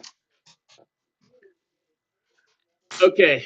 So I can honestly say, as my entire life as being a Steelers fan, I've never been less excited to watch a football game in my entire life. I probably don't want to watch this game, honestly. Plus, it pissed me off when I saw the Sunday night. Why? I don't want to see it. I don't care. We're not going anywhere. It's not leading to anything. We're not following the yellow brick road to the Super Bowl. That's not happening. And there are scenarios where we could win this game. Baltimore not rush the passer one bit, but who's catching the ball for us? That's one thing. Darnell Washington broke his arm. Austin's back. We should be able to run and put. Baltimore's defense is bad. Who's stopping them? To me, this game comes down to one thing and one thing only. How many times does Henry get the ball, and how many yards does he have? The Steelers can stop him. We have a shot. If not, so be it. We don't. That being said, I don't think we stop the running game whatsoever. I take Baltimore and the over myself. And then we'll talk about the storylines after Chaz picks. There's so many storylines in this game within these two organizations themselves. It's crazy. We brought it up last week with Lamar and Harbaugh and Tomlin and Rodgers, and it's insane. So I'm 100% taking the over. That is about the only thing that I am sure about in this game. The other thing that I'm sure about in this game, even though I said there was only one thing I was, but now there's two, is that Aaron Rodgers is more than likely going to retire after this game. Or after the next game. But more than likely, it's going to be after this game. But that doesn't mean that I'm going to take Baltimore, because this is a divisional game, and they always play divisional games tight. Very seldomly does Steelers and Baltimore end up in some ridiculous score like 41-3. Well, this is a playoff game like last year, and this is a playoff game, so I don't see any difference. And unless there's that statistic, but this is not going to be that statistic. What's crazy, in my opinion, is if beginning of the year you had said, well, final game of the year, Steelers and Ravens. Wow, that game's really going to mean something. It's for the division. And you set the scenario up, and you're like, yeah, you'd buy all of that. You'd be like, best two teams, playoff bound, whatever. But if you said that after that game, that potentially both head coaches and both starting quarterbacks could be in different places next year, there's not even no one on the planet, even if they had a crystal ball, would have been able to come up with that potential scenario, right? Not in a million years. But that's what you're looking at. And it's clear that if it's even with a Pittsburgh victory, okay, that solidifies Baltimore's exit and their failure of the season and all the storyline we're about to talk about. But then you still look at Rodgers possibly retiring and us getting bounced next week and Tomlin being gone.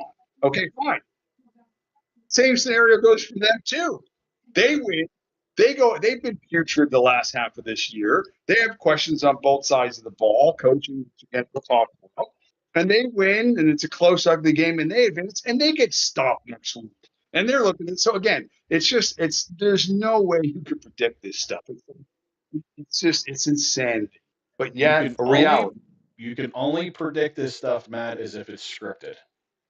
Yeah. And you go ahead and try, but listen to this. And I've thought about this a little bit, probably more than I needed to. But 2 weeks ago, all the Steelers needed to do was win, and they were in. And then this game meant nothing. All of a sudden, it turns out that Steelers don't win. And now this game means everything. And let's not even talk about the shellacking that Baltimore put on Green Bay to make last week's game relevant. You try to tell me that the multi-billion-dollar company in the NFL doesn't have some hand, because in my opinion, clearly that last pass in Cleveland was 100% a pass interference. A defensive pass interference, and that we should have gotten. Not to mention, we should have gotten a first down and the ball on the one. Not to mention, let's be honest, Rodgers didn't look in the middle of the field where number 14's wide open to walk into the end zone. So there's so many scenarios, and Steelers lost. Yeah, coaching lost that game. I'm just having a hard time. Myles Garrett. I'm just having a very hard time thinking that. Now I understand how conspiracies work. you know, there's a lot of people involved, and after every one of them, you got to kill everybody that's involved in it. Nobody's wound up dead yet, but uh, it's hard to think that just maybe this isn't staged or rigged in some way, because otherwise, this game would mean nothing. The NFL doesn't make any money on this game, but now it's the biggest game of the weekend. At least they're turning it out to be. This game goes from a $55 ticket to a $275 ticket.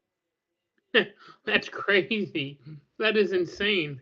This game means absolutely nothing until the last 3 weeks happen. And here we are.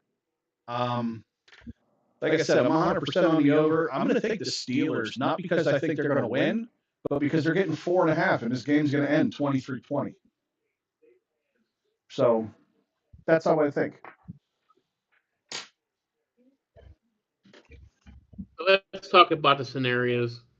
Let's talk about the random scenarios that just so happen to put us here. Yeah, let's do that. Go ahead. Let's hear the scenarios that Lamar Jackson has been sour grapes in Baltimore this past year, and somebody that just got done paying $270 million to that they already want to get rid of. Right. So that's a huge scenario. So let's talk about that. What happened there? What's the timeline? And is it him and Harbaugh? Is it him and the team? Is it just him? Because I'm hearing stories that he's immature. He's not doing shit in meetings. He's falling asleep. He's showing up late. He's doing this. He's doing that. So I've read it's him. That's right. what I read this week. I've heard it twice on Sports Talk. So interesting with him. So my question is that why all of a sudden, if he's been doing these, if he's had these behaviors all along, right? He shows up late to meetings, because this doesn't happen overnight. He just doesn't show up to meetings 1 year out of the 3 or 4 that he's been there. This has been happening his entire time, and just now, because he's getting paid all this money, now it's a problem. Well, because Baltimore finishes things in-house. They don't let it get out like Pittsburgh does. So that's why. And too, consider with his style of play that maybe they're seeing in-house a precipitous decline in his ability and the injuries and other things. And then when you start to create a narrative, you want to bring in as much as you possibly can. So now you start, well, he doesn't prepare meetings, and he's not taking this seriously, and he's this, and they're dicking, they're taking little shots at him, which, again, I don't understand why a team would do that, because if you're eventually a player, you don't want to move something that's been dull and scuffed, and you want to present the best thing you have to, the new shiny object. Well, if they do that, then everybody looks at them like they're crazy. Like, well, what if he's such a great player and he's this and he's that and he's this polished piece of gold? Why do you want to get rid of him? Am I crazy here? Am I the only one of us three saying I want Lamar Jackson starting against us instead of Snoop Huntley? I really do. Well, statistically, he doesn't play well against us under the best circumstances. So in a situation like this, I don't think the game plan changes much. I think they still try and establish Henry, and then maybe a few more RPOs with obviously Lamar, but he hasn't been doing that naturally. So again, I don't really think it matters. I really think these two teams are headed in the same direction negatively. And I think this game's going to come down to, like most games, not turning the ball, field position. It's pretty close,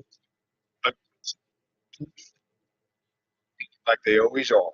And it's not going to be any different. So, the least amount of mistakes. And I give the edge in that spot to Roger. He played well all year. He hasn't turned the ball over. He hasn't made mistakes. If we don't turn the ball over, if we can keep the ball and not go third, yeah. Good. Yeah, you had a good portion of that where it was just nothing but lip movement. Just don't turn the ball over. Yeah. All right. Just don't make mistakes and take what the Ravens give us. And it could be a lot because you mentioned defense being bad. Their offense has been putrid too. Right. So, outside of Henry's big game last week, it's been the offense So, So last minute news. I heard 6 o'clock tonight. Bateman's sick. There's a flu going on in Baltimore. Peters might not play for them. Bateman might not play. He was on the field today at practice at least. Peters wasn't. Marcus Peters wasn't. So interesting stuff going on. The Steelers will be without DK Metcalf because he's an idiot. They'll be without Mount Washington because of the broken arm. Chaz and I talked about this on Tuesday. So we were down DK Metcalf and Austin, yet Roman Wilson couldn't get a hat. That's how far this kid has fallen. I wasted third round pick. So second round pick, whatever he was. And here we are at a game where Baltimore gets absolutely zero pressure. These guys should be running through that secondary wide open. So we'll see. We'll see what's going to happen, man. I don't know. Like I said, I've been a Steelers fan my entire life. This is the one game I've ever come to say I'm not excited at all to watch this game, even though it's for a playoff spot. I'm not excited at all. So. I think that if Baltimore does end up parting ways with Lamar, they're either parting ways with Lamar, Harbaugh, or both. Which I don't see both happening. I see one of two. I don't see both. I see. In my opinion, I'd give more percentage for Harbaugh to be gone, but that's just me. Now, Matt has heard more information. I think you have, Chaz, also about hearing about Lamar more so than Harbaugh. Right. Yeah. I just have a gut feeling that they've started on Harbaugh. He does the same thing every year in the playoffs. He refuses to give the ball to Henry when it matters. So this isn't the playoffs yet. So it is. Not yet. It's still the regular season. I know there's a lot on the line for it, but it's not the playoffs yet. And for all intents and purposes, he's probably going to give the ball to Henry 45 times. As well as he should. Why wouldn't you? Right. Can I argue that of the NFL now is seeing the advantages of hoping to not have to pay your quarterback. I think Lamar's like 23% of the team's salary cap. And if you look at other teams, Drake May was like, I think, like 1.7%, and somebody quarterback 3%. At some point, that's appealing too. Like if you're a head coach and you're looking at your franchise, like we need some help. Where do we get it from? Well, you don't have a lot of money to spend. It's pretty nice to think that you could free up all that cap space and kind of regenerate and move in a different direction. And Harbaugh's got that mentality, I think, to be able to do that. So I don't think they both go. I think I'm leaning for Lamar. Because, again, why did this stuff get out about other stuff? They weren't kind of getting a reaction, at least to push him in that direction. See Lamar in a minute. The Jets would take him in a minute. Few other quarterbacks that would be an immediate upgrade. I already got a team in mind that's probably going to chomp at the bit. Hey, Miami. Hey, he's got connections down here to Miami. So, I mean, he grew up down here. He's born down here. So he definitely has connections down here. So if they would take him in a heartbeat. And they've got draft picks. Miami's got draft picks. So there's opportunity. I got a team that has the most to offer and just so happens to have an owner that just so happens to love very fast, athletic men. And he happens to be in Vegas right now. He used to be in Oakland. But I could see Lamar Jackson being a Raider next year. And why not give up a first-round pick, considering the fact that you're about to get one for Lamar Jackson? Yeah. And they got weapons. And if you're going to get rid of Pete Carroll and start somewhere new with that, kind of seems like a pretty good deal. This angle too, Lamar likes throwing to the tight end. Got a pretty good one there in yeah. So I mean that would be a pretty good. And he's got a fresh young back there too that could be the next. It could be the next big bruiser back there if they can get some sort of a a blocking scheme going on up front. Yeah. Well, Dolphins. Well, maybe one of those two teams. So Chaz, when you were gone, I told Matt the one speaking point they were talking about on Sports Talk was, who do you think is the veteran quarterback that starts next year for the Steelers? Who will be here? I don't think it should be a veteran. I don't think it should be a veteran. Well, I'm just saying, this is what guy would you want here if you want a veteran? You're right. Like, I heard. It was Aaron Rodgers. It was Kyler Murray. Yeah. It Mason was Rudolph. Mason Rudolph, Daniel Jones, Tua Tagovailoa, those guys. So, and I'm just like, here's my take on that. Okay. I'm going to give you a couple examples here. Okay.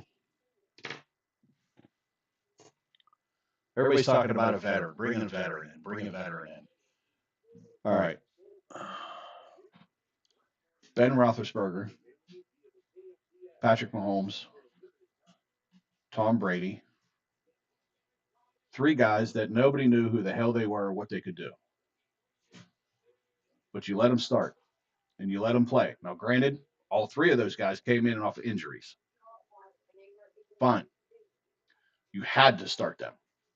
But why do we need to wait for somebody to get hurt in order to find the next diamond in the rough? Why can't we just find out?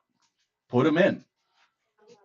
New Orleans decided to dick around all year and playing Desmond or Spencer Rattler when everybody knew that he was a subpar quarterback, not an NFL quarterback at that. And they pissed away a good portion of their season to put in Tyler Show when he's rattled off 4 wins to end to almost 5 wins here to end the year. Now, what happens if you had started him at the beginning? Could you be in a position to maybe go for a division title right now? Yeah, you could. Why do we have to always wait for a veteran to go down or some catastrophe to happen to put in the backup to find out, hey, this is a guy. We got a guy. We never knew we had a guy until we put him in there. You need, in my opinion, Matt or Mike, I said this last week, I think, to you. We need, as soon as Rodgers retires this year, as soon as he walks up to the podium and says, I played my last down in the National Football League. I want to thank everybody. You're never going to see me again because those are my intentions. Goodbye. Mike Tomlin shakes his hand. And again, I'm using Mike Tomlin because he's going to be there whether you like it or not. And Mike Tomlin walks up behind him and says, our day 1 starter for next year is Will Howard. And then prepare all offseason with him. Why do we have to wait until somebody gets hurt? We're paying this guy nothing right now. Why do we have to go get Kyler Murray or a Tua Tagovailoa or anybody else for that matter and pay them $30 million to be an epic failure? Explain it to me. I agree.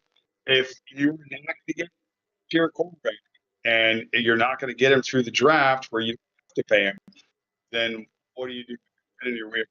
I'd rather pay him. We're already guaranteed in the 20s here. We're already guaranteed in the 20s for the draft. We're already there.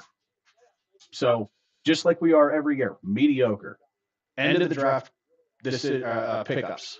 We don't get anybody fantastic. We make no splashes in the draft whatsoever because we're always at the back end of it. Because we always have mediocre seasons to put us in the back half of that draft. We don't have losing seasons to where we can pick 1 through 10. No, it doesn't happen. We don't get guys like Tetra McMillan to go down to Carolina and be one of the greatest rookie wide receivers. We don't get Emeka Mbuka. We don't get guys like that. No, we get a JPJ that was technically a first round, but he was in the second round. We get a JPJ who does nothing but DPIs all day long. Those are our picks. And again, the colossal failure that we had when we decided to draft a hometown guy. We wasn't even hometown, but he was a hometown kid and Kenny Pickett, and thought that we found our franchise quarterback when most of the world already knew that he wasn't it. He had small hands. He likes cabbage. I don't know what else to tell you. Why do we have to wait though? We all said we all said it was down to 2 quarterbacks in this draft for the Pittsburgh Steelers. 2. Jackson Dart, which we knew was the Steelers weren't going to get, even though they should have, but they weren't smart enough to do it. And the second one, at least for me, was Will Howard. And they got Will Howard. And I think he's the guy. I think he's our franchise quarterback. Prove me wrong. And the problem is that nobody can do it until we see him play. Well, I mean, similar to the Jordan Love situation where he was in-house for 3 years before he saw it working because the opportunity to learn behind the whole story, everything has been right. A leader this year. He's been so hopefully Matt. Yes. Is it better? A little bit. Yeah. Hopefully he learned a little bit this year behind him. He said he has notebooks, stacks of notebooks from things that he's learned from Aaron just this year. Yeah, I mean that's important. That goes a long way. And so hopefully, Matt, to piggyback off of what you said, Jordan Love sat behind Rodgers for 3 years. They didn't know what they had. Well, he turned out to be a decent quarterback. I wouldn't say great, but he's definitely good. There was somebody else that, sat behind somebody in Green Bay. Oh, that's right. Aaron Rodgers, 4-time NFL MVP. Again, you're not going to find out who the hell you got until you're able to move them along. And we can't figure out what we got until we could put him in a place where we could accurately judge him. And we can't. And now they want to go out and get some broken quarterback that we know who they are. We knew that's who they thought or whatever the quote was. That's who we thought they were. That's who we thought they were. You know what's scary though? We've been so bad offensively for so long now, years, that you wonder what the next level offense looks like. Because if they can't get the first level offense right, what development do you have in terms of faith of them developing second level offensive players? Do you have any? Yeah, I don't. We talked about that ad nauseum too, is the fact that they don't coach here. They manage. They don't coach. They don't bring people along. They don't teach anything. They just manage. Okay, you go out there and do this offense. And by the way, it's my offense. It's not even your offensive coordinator. That's why we're not going to get any new offensive coordinator to come in here, because he's not going to be allowed to run his own shit. That's when we need to hit the reset button, guys. I mean, yeah. It's painfully obvious this organization needs a reset button. I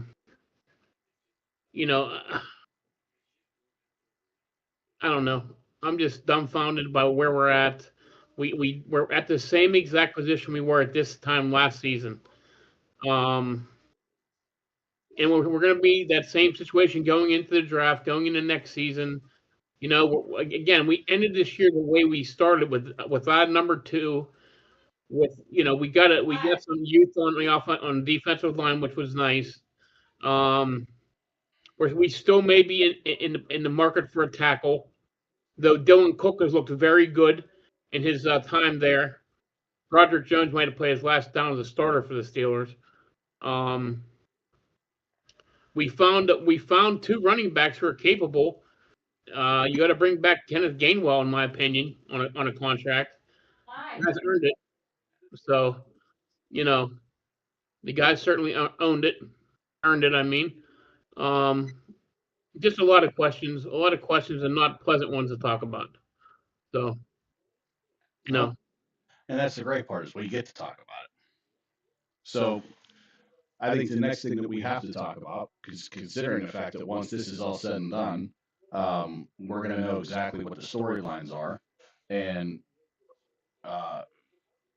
we might get a chance, we might not. But what are our predictions? Do you want to go over predictions, or do you want to wait until next week? Predictions for playoffs. What do you think is going to happen right now? What do you think? Do you want to Matt? What do you think? I think we should wait, just because it's guessing a little bit in terms of seeding and where teams are playing. If you want, we can talk about the couple of teams on each side that we think have the best chance of advancing at the right. Like my favorite in the clubhouse, AFC, is still it's getting more popular. Beat up on everybody. defensive, but it's Matt. Yeah. Yeah, Houston is got them. Nothing.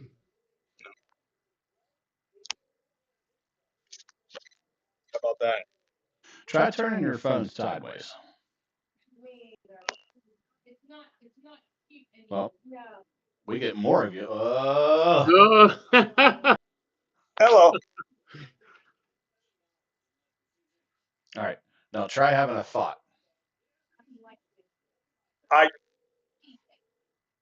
The Houston Texans for me.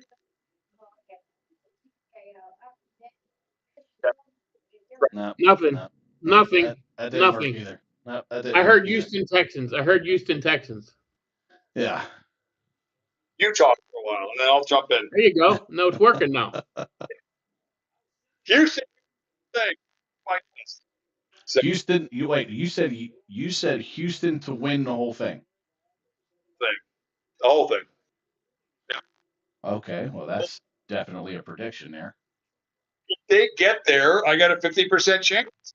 Well, listen, and I said this to Mike last week. I said if Houston can get points on the board with that defense, there's no stopping them. So I could see where you're coming from. Me personally, I just don't trust C.J. Stroud.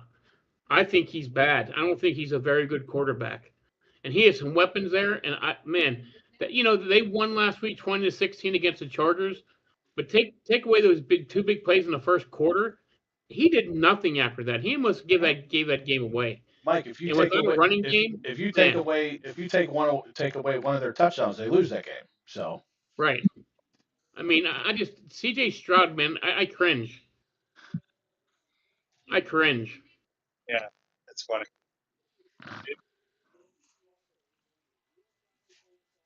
We still can't hear you, Matt. You remind me of an old Chinese movie where your lips are moving, but then the voice, the subtitles just don't match up. Exactly. Exactly. There you go. Yeah. Goes here. All right. So his prediction was that Houston is going to go all the way. He's got if they make it, he's got a 50-50 shot, but his Steiner math is off for the first 3 rounds. So I got Houston and the Niners. You got Houston and the Niners. Houston and the Niners. Okay. Yeah, Houston and the Niners. Okay. I'm not mad at that, to be honest with you, because again, if Houston could score points, being with the defense and what it is and what they have been, then yeah, because what do they say all the time? Defense wins championships, right? Here's my little prediction / look out for. I think Denver gets knocked out first round. Well, their first round in the divisional round. They get a bye week, potentially. But if they don't, I think they have a possibility of not getting that first round, right? Or they locked number in one. number one. I still think they're number 2. I still think they could be number 2, though. Okay. That's still number 1. Let's just put it this way. I'll make it nice and simple. The first game that Denver plays in the playoffs, I think they lose. Wow.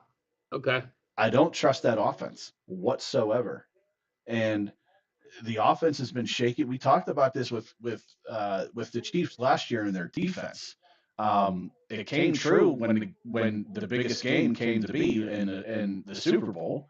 But I kept saying I don't like this defense. It's just they can't seem to stop anybody, and their offense can't score more than 25 points. It seems like Denver's playing the same thing in the same division too. So you got 2 teams in that division who can't score over 25 points, and you could certainly say that Denver's defense is not what it was last year. They've kind of taken a little bit of a hit. So, in my opinion, from an outsider looking in, obviously, I think Denver is a one and done in the playoffs. A very disappointing one and done, considering the fact that how much hype they've had all year.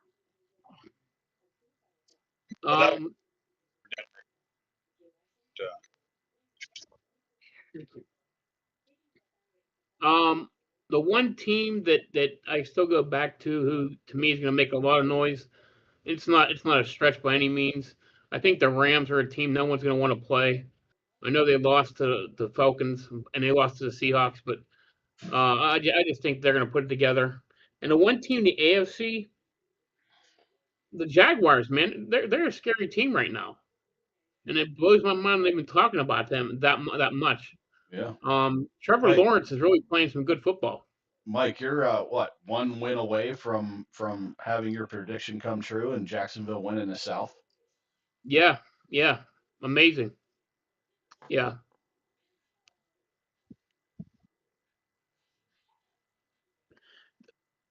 If you're a football fan though, tell me Buffalo still scares me if they go up against just because of Josh Allen. Yeah, Josh Allen can definitely take over teams or take over games. We've seen that, especially in the Snow Bowl with Cincinnati this year. Right. But the problem is that if you shut him down, that team is over. Yeah. So if you got an answer for Josh Allen, then you're gonna be able to handle the Buffalo Bills with ease. Between it's Josh Allen and every other quarterback in the AFC. He checked.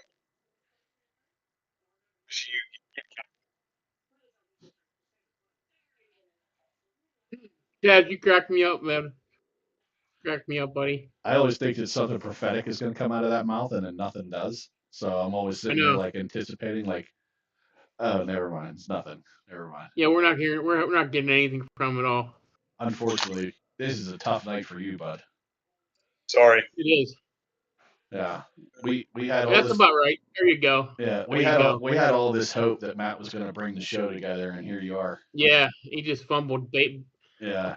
So you need to move your satellite 2 clicks to the left. Yeah, well, you're not in your room. You're not in your Steeler room. I think that's the problem. You got nothing. Yeah, that's basically what we see in here, my boy. Yeah. We're not getting anything. There it is. You moved it. You touched your bald big head. Yeah, and every time you say okay or hello, it comes through perfectly, and then the next words out of your mouth are nothing. Okay. How about now? Again, it sounds great until you have a thought, and then after that, it just goes shit. Going to bed. So, but you guys are awesome. So right. real quick, Black Monday. Yeah. Who do you got? I think mine's pretty easy. Mine's Todd Bowles. Todd Bowles. Yeah. Good old Pete out in Las Vegas. Well, let's see. Let me go back. Yeah, let me go back to the NFL here because I was keeping tabs here on these college bowl games that are both happening right now. Standings. Let's go. All right. Well, everybody in the AFC East is safe, I would think.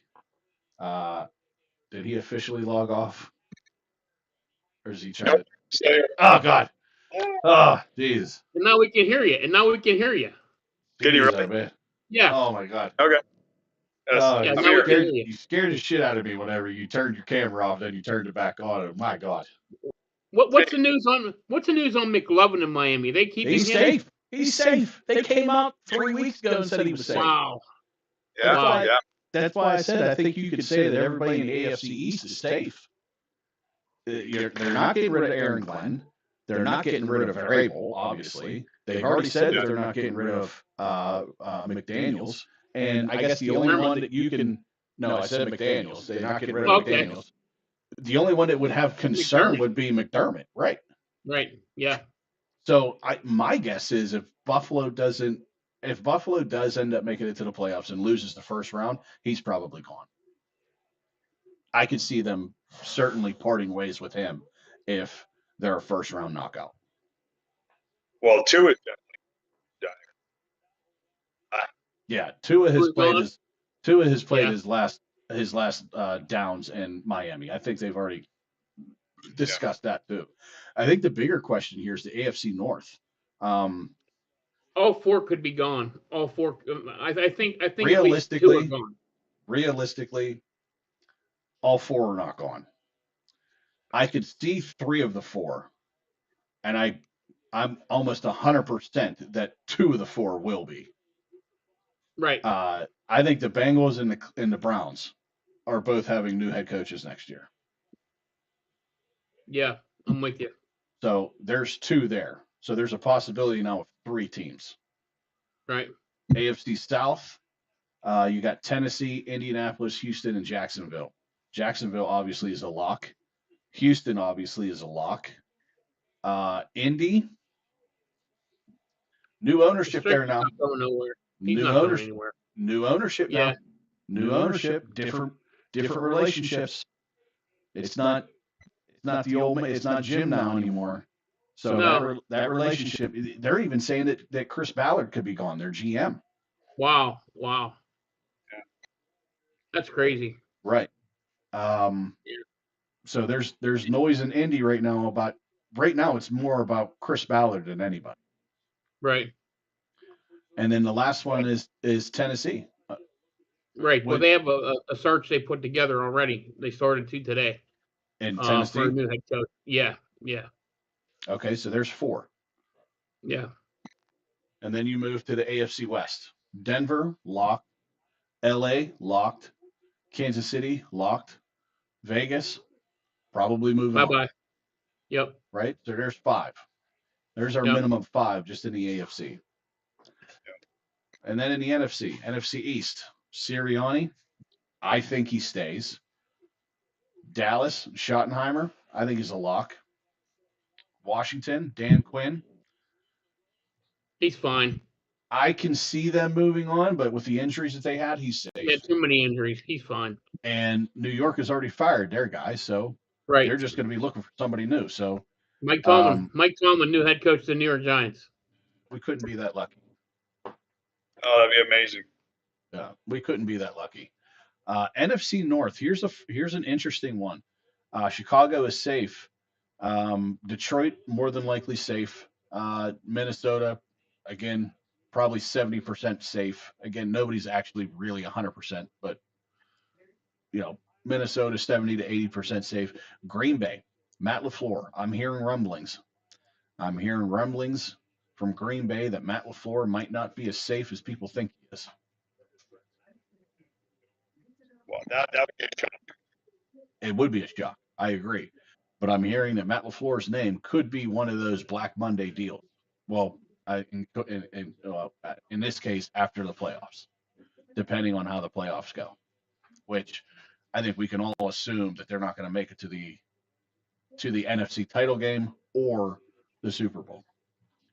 There's always a shot, but if disconnect between him, because I haven't heard anything. Yeah, I've heard a few things about LaFleur being on the chopping block. NFC South, Canales, safe. I think he's more than safe. Tampa Bay, Todd Bowles, I think he's gone. I've already said that. Bye-bye. Yeah. Atlanta, what is it? Raheem Morris, right? I think he's gone. I do. Okay. Really? Yeah, I do. Listen, you have put arguably the most exciting and talented running back in the league, and you've wasted him for 2 years. Right. Probably still your number one overall. I'm not going to say wasted him. That's a bad. They're not. I still think he's probably number one fantasy player next year because of what he does, but they use him very strangely, in my opinion. He's number one. He's almost getting 2,600 total yards. I mean, he could break a record if he has 260 yards tomorrow for most combined yards. So I still don't think he's number one. You're still going to get CMC as a fancy, and Puka Nacua is going to be up there too, and probably if anybody's paying attention, JSN. Oh, those are your top guy. I just think that he's still number one. I mean, but I agree with you. Those names, they're interchangeable. Yeah. I mean, depending what you want. I mean, I agree on depending on what you want, but I even think as a running back, he's number 2 at best. Bijan Robinson for me is a more powerful Marshall Faulk type player. And it's just on the backfield, he 3 down, but here and a lot. Got nothing, Matt. Matt, Got nothing. Matt, I like everything you're saying. And I like you, Chaz. I do. We got that. 100% got that one. Now we got nothing. Yeah, It's amazing. It's the best. I was going to say it's the best noise in the world coming out of his mouth. Nothing. Right? A whole bunch of nothing. Yeah. But continuing on, I think he said goodbye, by the way. So, bye, Matt. I hope you figure it out. I hope you find your dad. Hope you find your dad. Anyway, New Orleans, obviously. Oh, he's back. He's coming back. He's back. Well, he's muted for the time being. Let's see if I can. No, he's unmuted. Okay.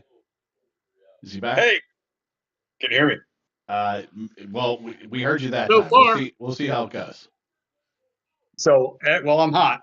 I blame Arthur Smith a lot for the lack of the first 2 years of Bijan getting the most of them. They were in love with Taylor Algier. They beat him. So they were using 2 offensive players like that 1-2 punch. But still, Bijan Robinson's a top player. And he should go in the top 3 next year, I'm sure, overall.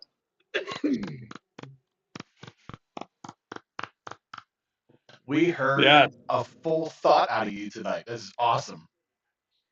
I love it. That is great. First time all night. Yeah. I love you guys. See you later. Peace out. All right. Good luck tomorrow, guys. And let's share some DK stuff tomorrow. We got lineups all weekend. I got some preliminary stuff in, but 3 heads are better than 1. So let's build a lineup. Okay. We'll do. Peace out. Good boys. See Bye. See you, bud. Boy, he went through it tonight. Oh, big time. Yeah. Kellen Moore in New Orleans, safe. Yeah. Not to mention, too, he's solidified himself at the end of this year that he could probably do good things for New Orleans. Oh, I agree, man. Who expected them to be this competitive, honestly? Yeah, and they're not giving up, so good for them. I mean, they could finish the year at 7-10, which is nuts. Considering where they were, is very good. Right. If you had told me Kamara be out most of the year too, not healthy anyway. I mean, wow. Mm-hmm. Well, his name's been thrown around for the last 2 years, I think, about him leaving New Orleans. Yeah.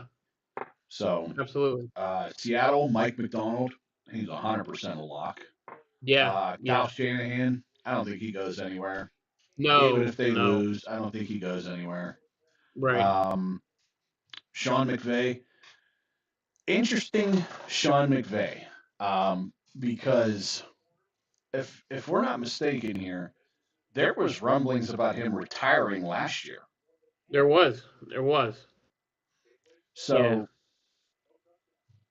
maybe if they don't win the Super Bowl, like some could very well be predicting him to do, he could say, you know what, that's it for me. I'm going to go and do whatever it is that he was going to do, or if they thought he was going to go into commentating, right? Yes. There's a good chance he might make that jump. So this could be a surprising move. Not so much a firing, but a, hey, I'm stepping away. Right. You're right. Yeah, that's would be the move there.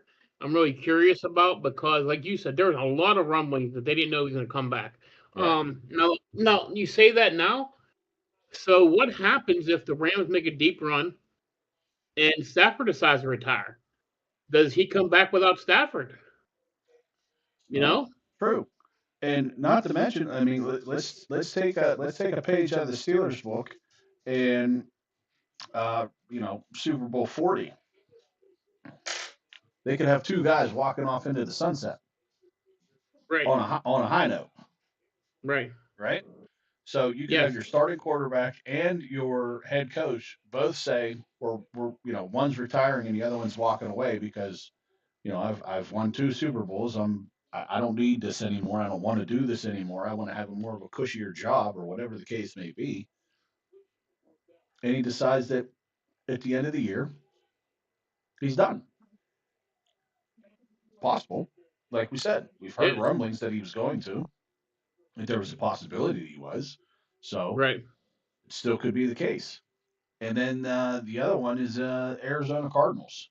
I don't even know who the coach is in Arizona. Funny you say that. I was just looking at something. They fined him for something. The team did. Comments he made after a game a couple weeks ago. Or was that when he punched DeMarcado in the that's what it was. That's what it was. He finally got fined. Yeah. Yeah. I don't even remember the dude's name, to be honest with you.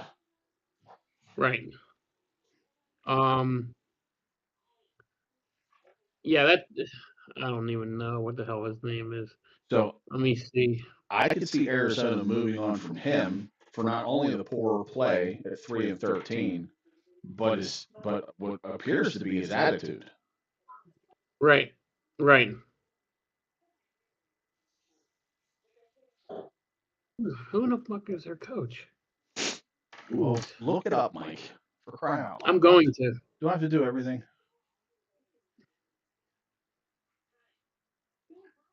Arizona Cardinals head coach is Jonathan Gannon.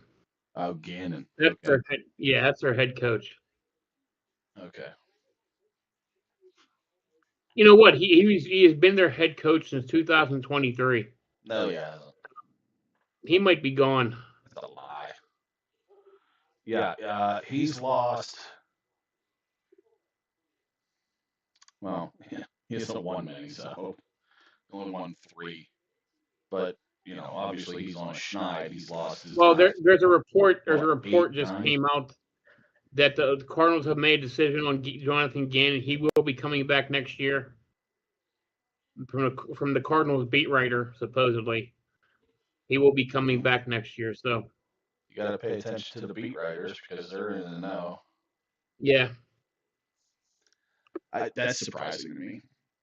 You have a 3-13 year. You've been there for going on 3 years now, and you had a very publicized incident on the sideline, including involving one of your players.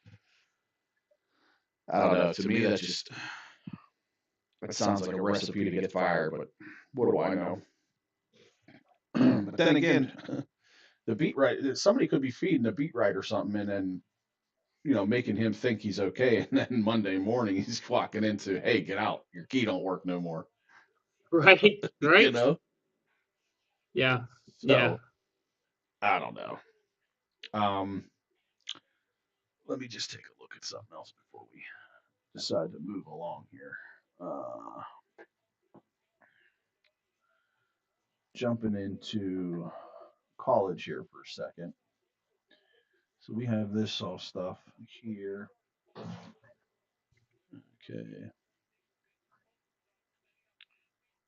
Okay, so Tuesday we'll be picking our we'll be taking our predictions for the 2 semifinal games. Yeah.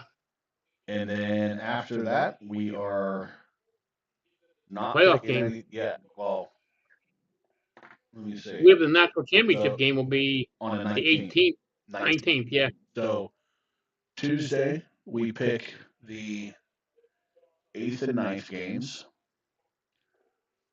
And then Friday the 16th, we will be picking the national championship. So we're gonna go a week. Yeah. Without any other picks. Yeah. Coming out of college. Yeah. Woof. And then it's down to just one, and that's the NFL to get us through until February. Yeah. And then after that, there is none. So we are on the precipice of no football for the next 6 months. Yeah, which sucks. Which is fucking awful. It's gonna be bad. Yeah. I got a lot of shows to catch up on, apparently. Yeah. So I'll be doing that. I just watched a Netflix show called Blind Spot. It was really good. Okay. I got Landman. I got Mayor of Kingstown. I haven't saw that. I heard that's really good. Mayor of Kingstown? Yeah. A lot of McKeesport in it. Is that the one with is that Sylvester Stallone? No, that's Tulsa King. Okay. That one is awesome. You get a chance to watch Really? Tulsa King, we'll watch it, dude. You're not going to be disappointed. It's a great show. I love it. I'm not sure if there's a new season out of that, but I'll assume that there is by the time that we're done watching football. So Right. I'll probably have to watch that. I want to rewatch Mayans because I didn't finish the 5th season. I'm going to probably rewatch Game of Thrones because I only watched season 6 and 7. Did you? Oh, you got to see that, man. It was I know, awesome. Did you I know. see any House of Dragons? No. Those are the first 2 seasons were pretty good. Yeah, I got to watch the first inclination of House of Dragons before I watch House of Dragons. Yeah. So That was pretty good. I got some things to watch. I got some binging. So I will have plenty of time here in the next 6 months to do it all. You got that right. But yeah, well, Mike, we got rid of one of the guys tonight. His service was absolutely putrid. He sounded like he was swimming with the fishes all night. Yeah, so, I don't know what the hell was wrong with his shit tonight. But yeah, as soon as I got on, I'm like, Matt, what is wrong with your stuff tonight? He sounded great when it was just being him before.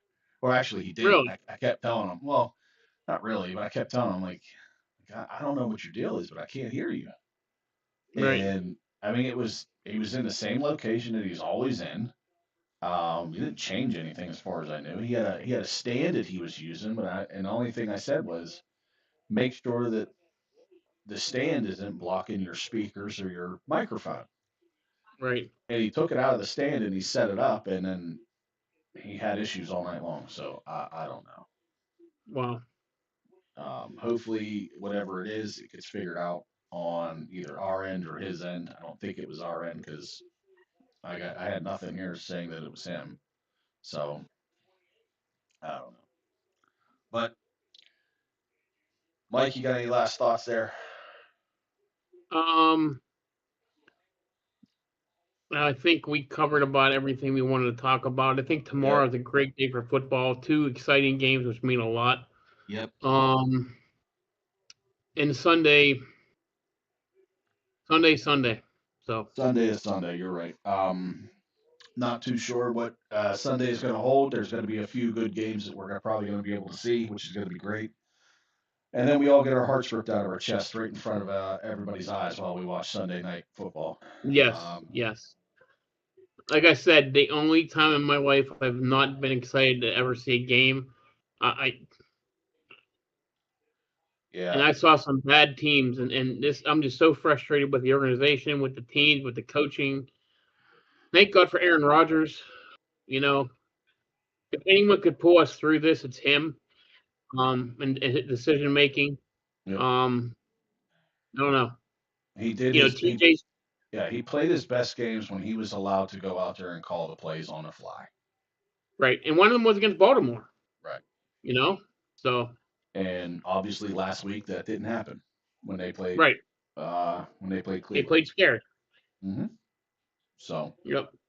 All right. Well, since there's nothing else to talk about, the only thing left to talk about is the fact that you should be following us. And if you're not, you need to like, share, subscribe, leave those comments, and turn on those notification bells so you know when we go live at all times.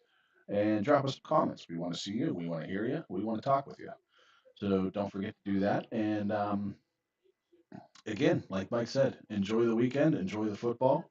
The playing field is about to get cut down drastically. So there's only going to be a few meaningful games left, and there's only going to be a few games left. All of them count.